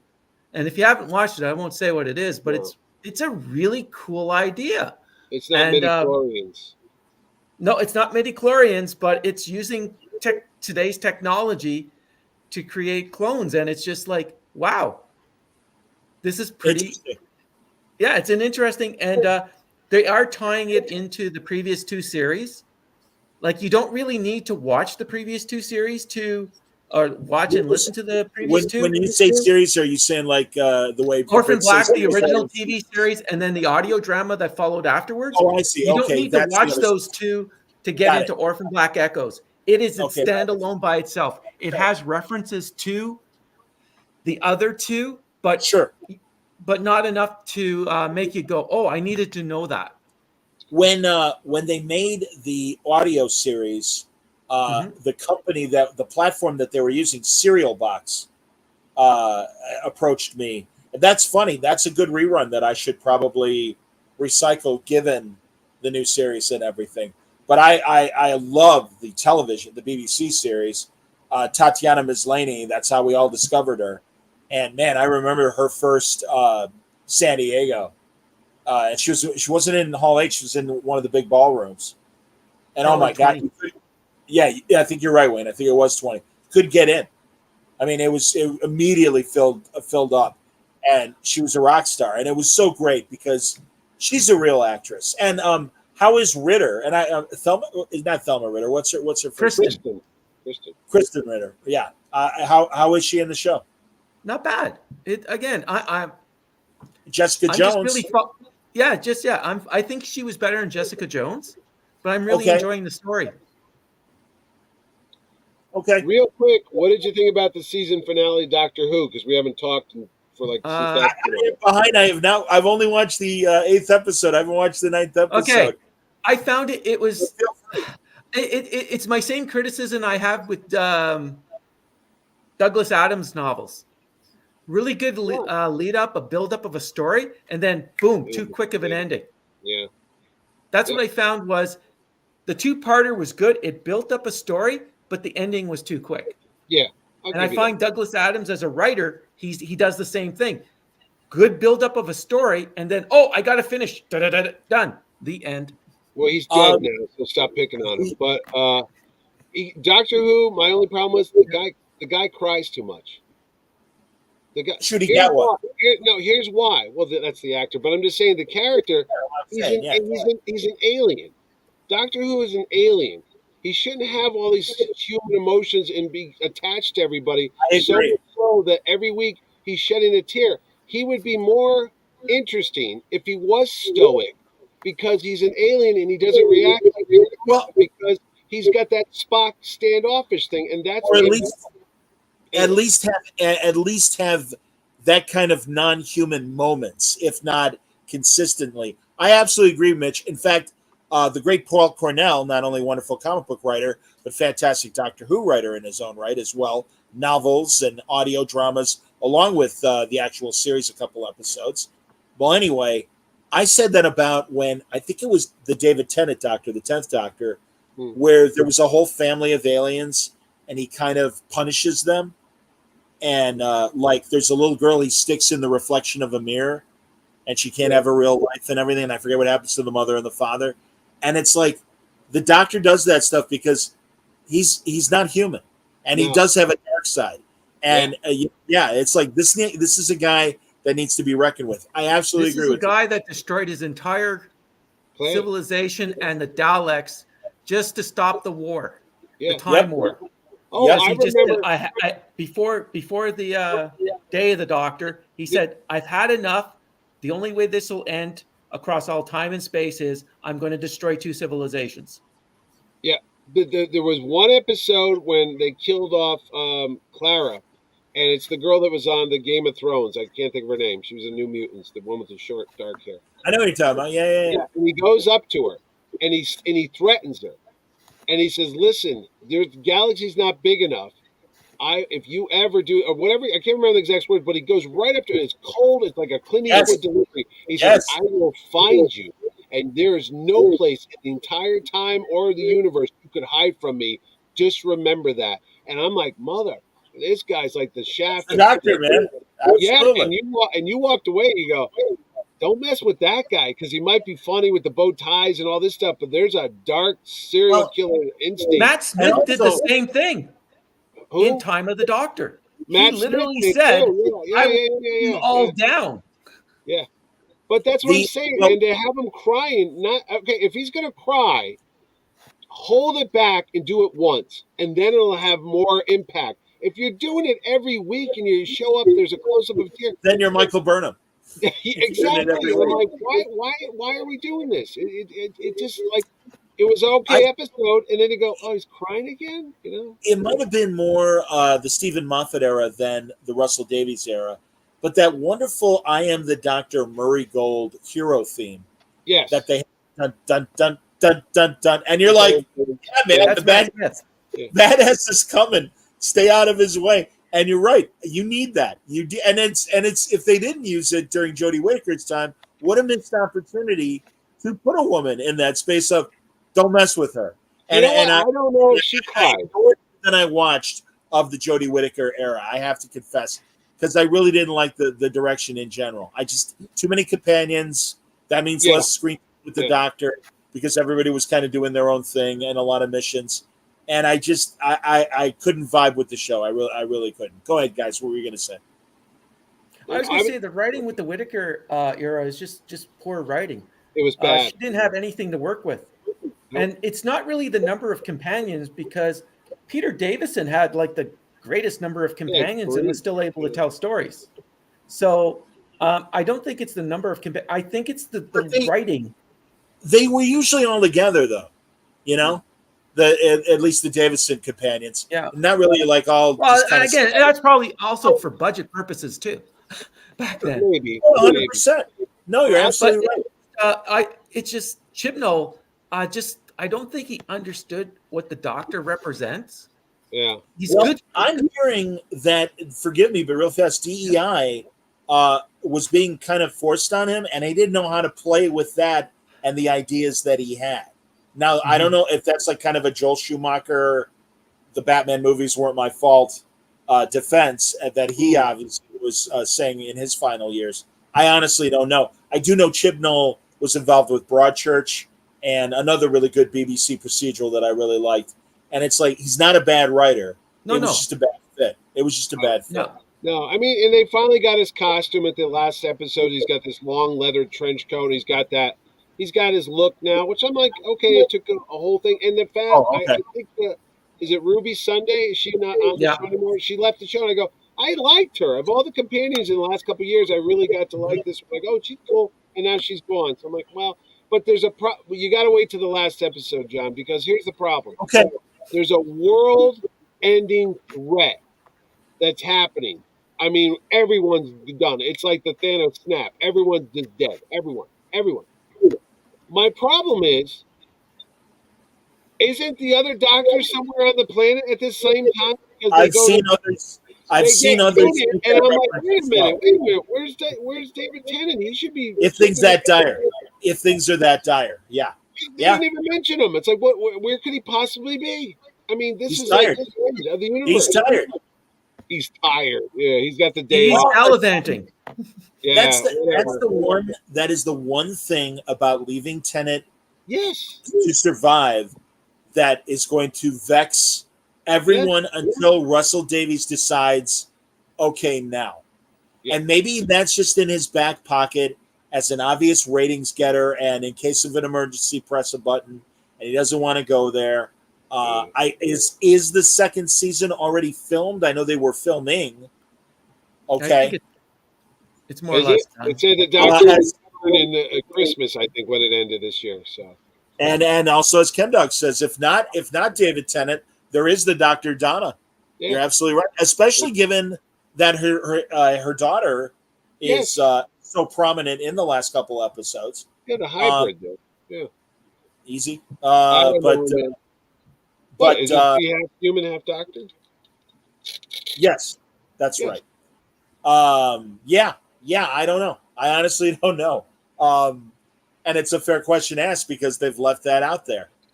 Yeah, it's too bad because I like the Christmas specials, and they could have had him just regenerate rather than do the by difficate or whatever was it called by generation thing. Yeah.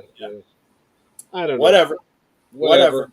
And you know what? The by generation, it's just like I just watched J.J. Abrams do something with Star Trek. I could do the same thing. Red Matter. Yeah. You're right.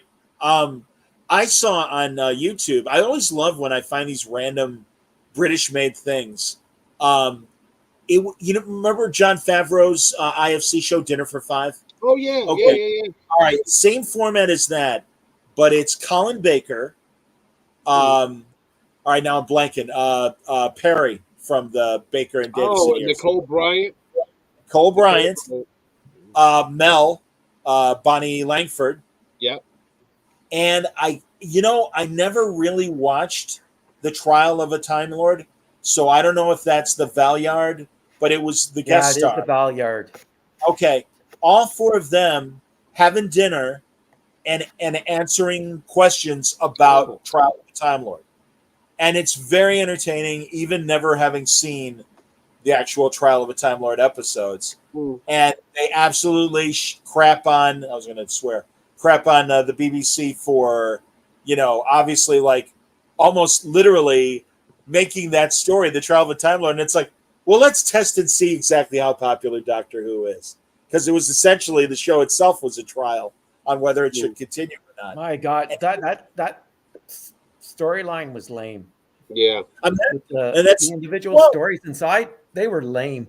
Yes. Most of Colin Baker's stories sucked. And I mean, thank God for Big Finish. The audio dramas totally redeemed Colin Baker. He has a great, I always point it out as, you want to hear a cool Colin Baker show? When it was called Davros. And he and Davros are hired by some alien multi-corporation to be idea men. And it's the funniest thing in the world. And I mean, there's a serious story as well involving Davros. But this company thaws Davros out. And it's like, we can harness his brilliance to make more money. And Davros obviously is doing his own thing behind their back. But Colin Baker is Davros? You revived Davros? And then just absolutely drives Davros nuts when they're both scientists in the same laboratory. And he's screwing his experiments up, and the Doctor's coming up with brilliant ideas. It's hilarious, fantastic. He was always like the Winchester of the Doctor Who's to me. I just didn't care for him. Like, oh yeah, Charles Emerson Winchester. I was all at the beginning. I was all in, but unfortunately, the writing just wasn't there. Hey, they blew the crossover with Patrick Troughton. It's a terrible crossover. Oh, the two Doctors? It's God. And then even the Dalek one they had, what was like the resurrection of the Daleks or something? It was horrible. It was like he was at a funeral home, and I'm like, what the hell's happening here? It was I don't know, because I don't remember the Colin Baker Dalek one.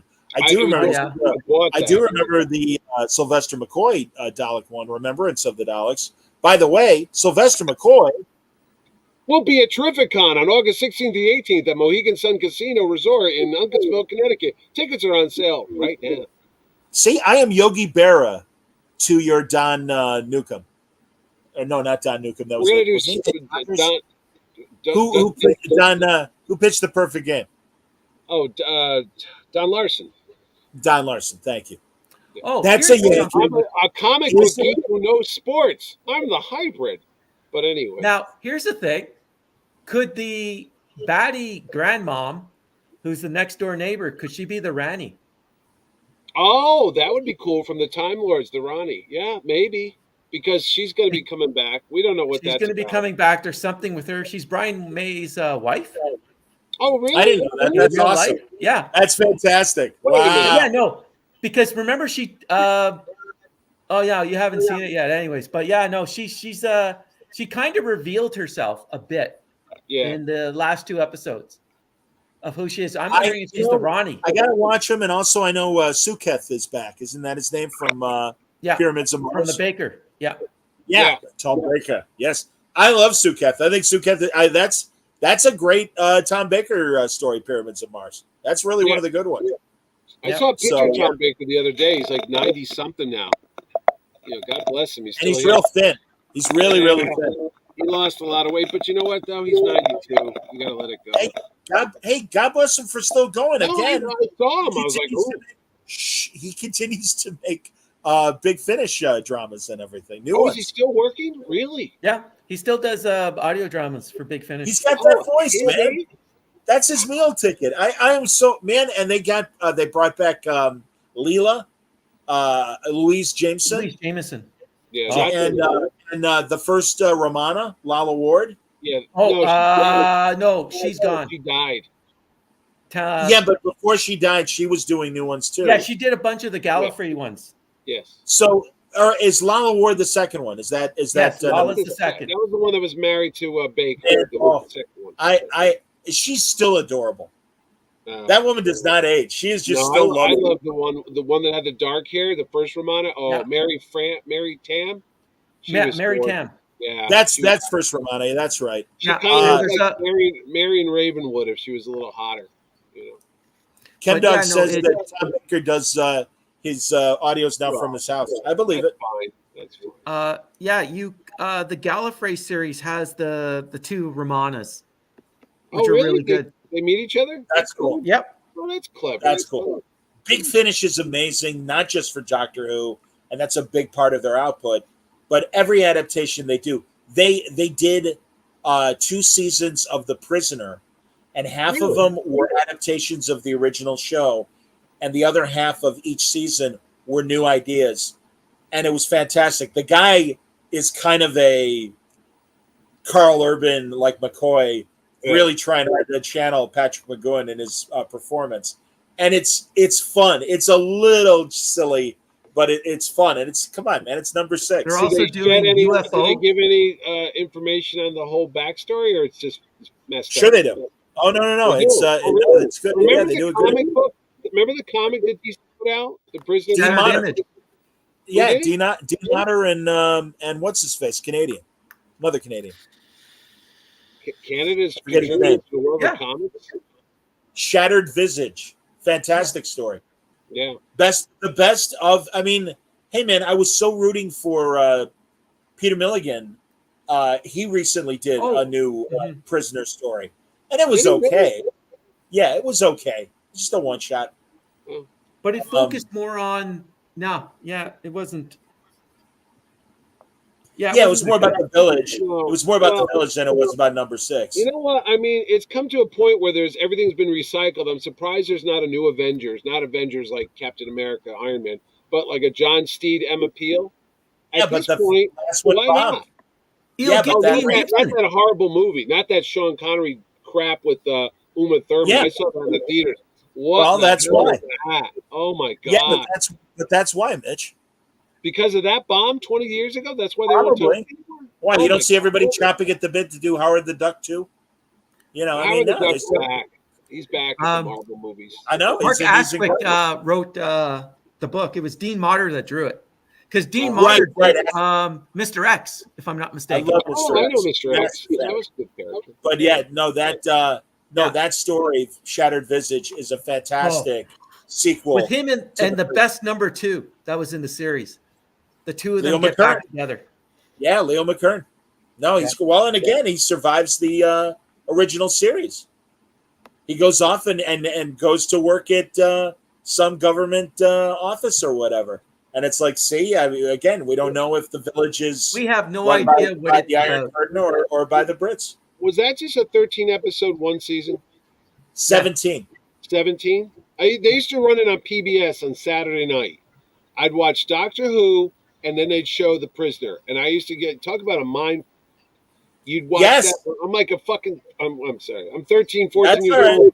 old. Screw my high school proms. I didn't go to that shit. I can tell you the night of my high school prom, I was over there watching the giant robot invasion with Tom Baker and Sarah Jane, yeah. And Harry Martin, whatever.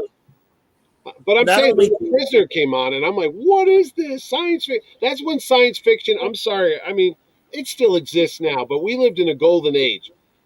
The 80s, when it came to science fiction, you had your Hitchhiker Guide to the Galaxy. All of it was coming from England. You had your Neil Gaiman, you had your Alan Moores, you had all that stuff happening. But it was so much fun to discover all that British, what was that, Blake 7 or something? Red Dwarf? Blake 7, Red All Dwarf. that stuff. I mean, there was just like a golden age of low budget, shoestring money budgets with these Doctor Who's and all this shit, but it was well done, you know? They didn't let the minimal budgets stand in the way of good story, and there was a suspension of belief that the Brits, I again, maybe because of the low budgets, that they were always just used to it. I mean, Sci-Fi Beeblebrox was a joke. I mean, it was like a stupid dummy's mechanical head on his thing, but you didn't even bother. You just went along with it. I watched all those Hitchhiker's Guides. I'm like, oh yeah, Arthur Dent, let's go. But even in the 70s, Doctor Who, the horror of Fang Rock, and it's a stuffed animal that they're just going, with the Fu Manchu character. I used to do like public access TV shows, and we had one episode where I turned into a giant hairball, and my buddy goes, how are we going to do this? I go, oh, I watched Doctor Who. All I did was take a wig and put it closer to the lens of the camera, and he was in the background, so when he talked, I would just kind of move the thing in the foreground, so you had the perspective, the forced perspective, so it looked like I was a big hairball. And it was like, my friend goes, how'd you pull that off? I go, oh my God, I watched so much shitty, cheesy Doctor Who where all the stuff was cardboard and, see the wires holding the ships together. It was bad, but it was fun. And if they did something like that now, I'd still go with it. I'm like, all right. Am I misremembering? Did Don Glut do Terrificon back in the day? Don Glut was at Terrificon 2 years ago. Mr. Yeah, yeah, he had his. I got the DVD upstairs. I Was a Teenage Monster or something like that, and he made all those low budget backyard Super 8 16 millimeter Spider-Man movies and Captain America meets the Red Skull. He was a fanboy, Absolutely. No, 100%. That's why I brought it up. There's a certain charm to that stuff, that you don't have much to work with, so you got to make it as good as you can. I haven't. Maybe I've heard one of these, but ChemDog says he has the first two Derek Jacobi War Master Big Finish audios. Yeah, those are again.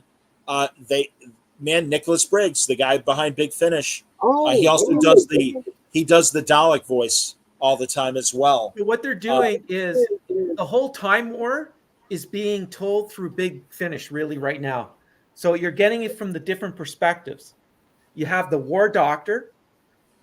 And then you're going to have the Master, who was taking part during it. You're going to have Paul McGann's Doctor. So you're getting all the different perspectives of the Time War, and then you're getting Gallifrey's perspective too with some of it. So the whole Time War series is, depending on what you want to get into, you just jump right in. Oh, that's nice. No, Christopher Eccleston's not doing anything. He's done with it. Not yet. I thought I heard he was done with that stuff. He's a weird guy. He kind of gets into it. He actually came out and said, "Look, I need money. I got 2 kids." He wasn't being, snotty. He was like, "This is why I'm doing this stuff." Because which star is this?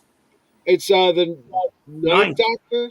Yeah, number 9. Yeah, Eccleston. He was one season. He was. Is he saying? Yeah, is he saying Christopher Eccleston now, Wayne? Yes. No, I'm just checking to see if he's doing. Wonderful actor. Oh no!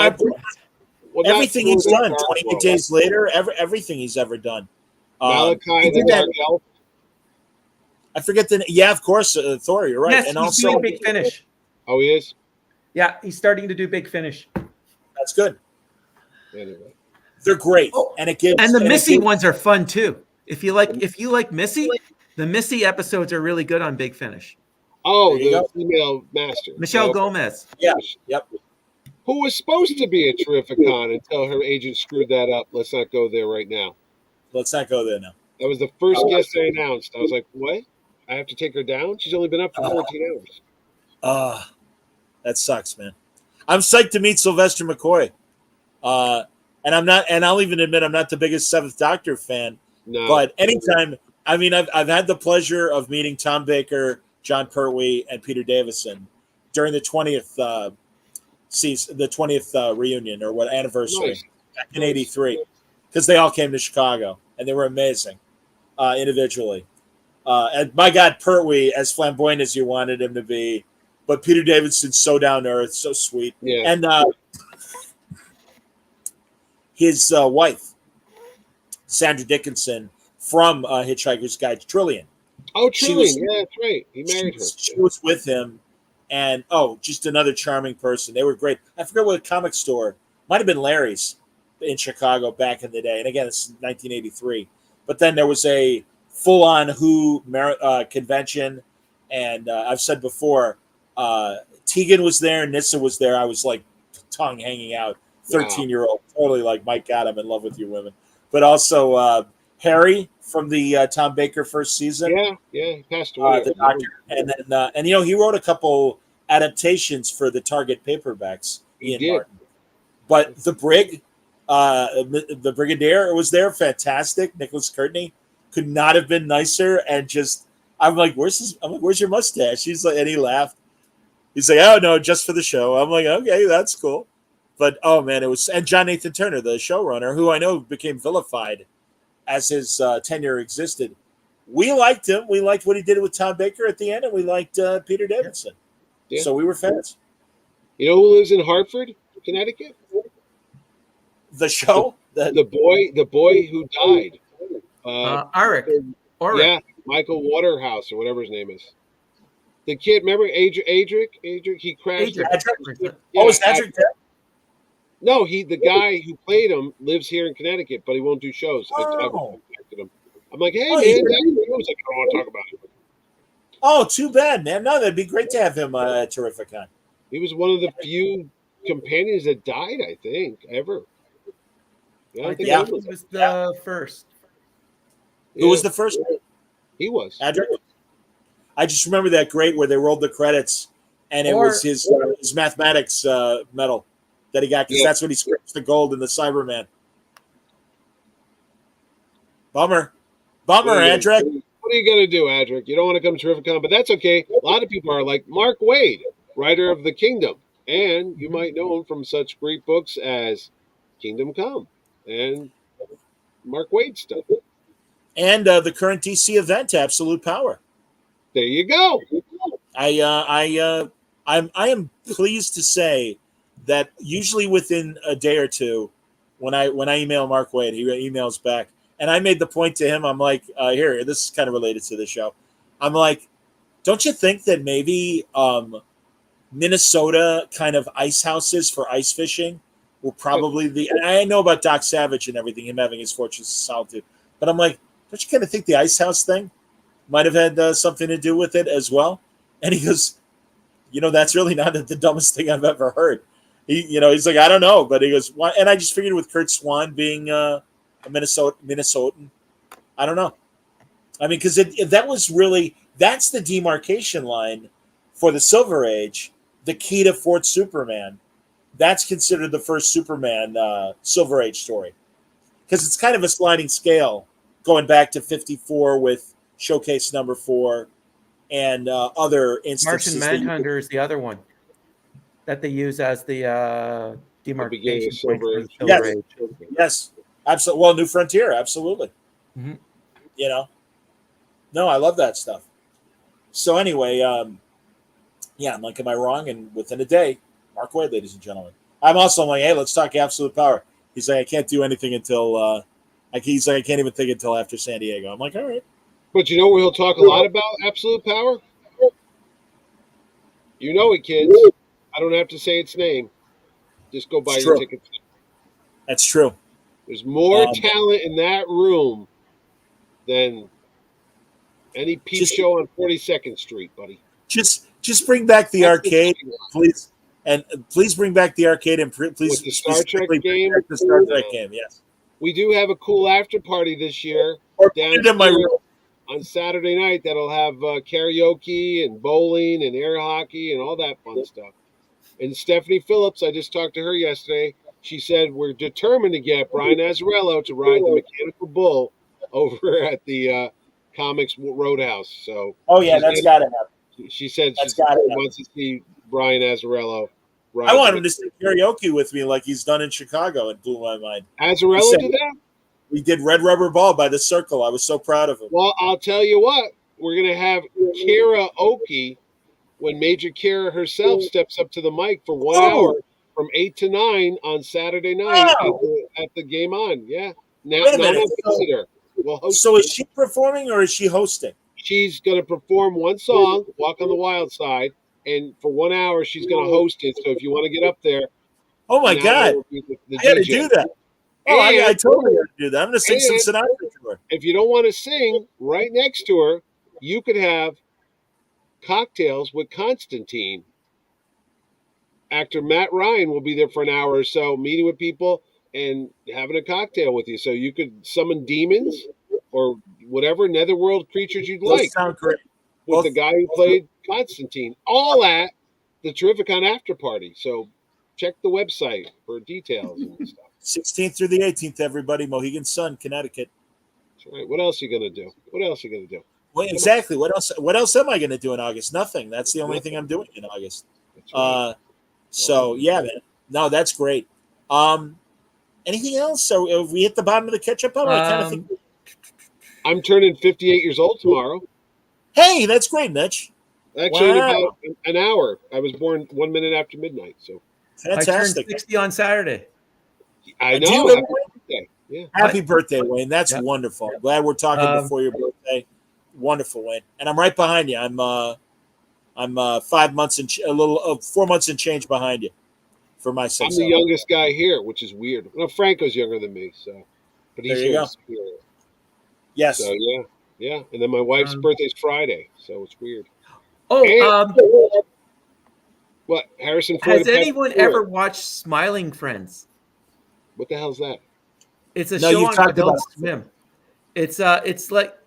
It's as long as Robot Chicken, so it's only 12 minutes long, and it's about these crazy cartoon characters. Their only job is to help you smile, and it's really funny. The dialogue's really not smart dialogue between these two characters, Charlie and Pim, and there's Alan, and the boss is just insane. So, It's but on yeah, if Netflix? you have a chance to watch, if you have access to Adult Swim, look for Smiling Friends. It's on its second season. You don't need to watch the first season if you haven't watched it. It's just, it's a fun show. Did I read that they dropped all the content for Comedy Central or something like that? Did I just see something like one of those one of those cable things? They just like stopped doing a lot of programming, so I don't know what's happening. I don't know. Maybe I misread it. Yeah, I thought I read something like that, like Comedy Network or Comedy Central's dropping a lot of stuff. I don't know. People want to get paid. How are they going to get paid? There you All right, let's wrap up. Thank you, everybody. Next week we'll have more Prodigy, more boys, more Acolyte, and more, and a hell of a lot more of everything else. So Franco until will next be time, back. hopefully Franco will be back. But until next time, live long and prosper.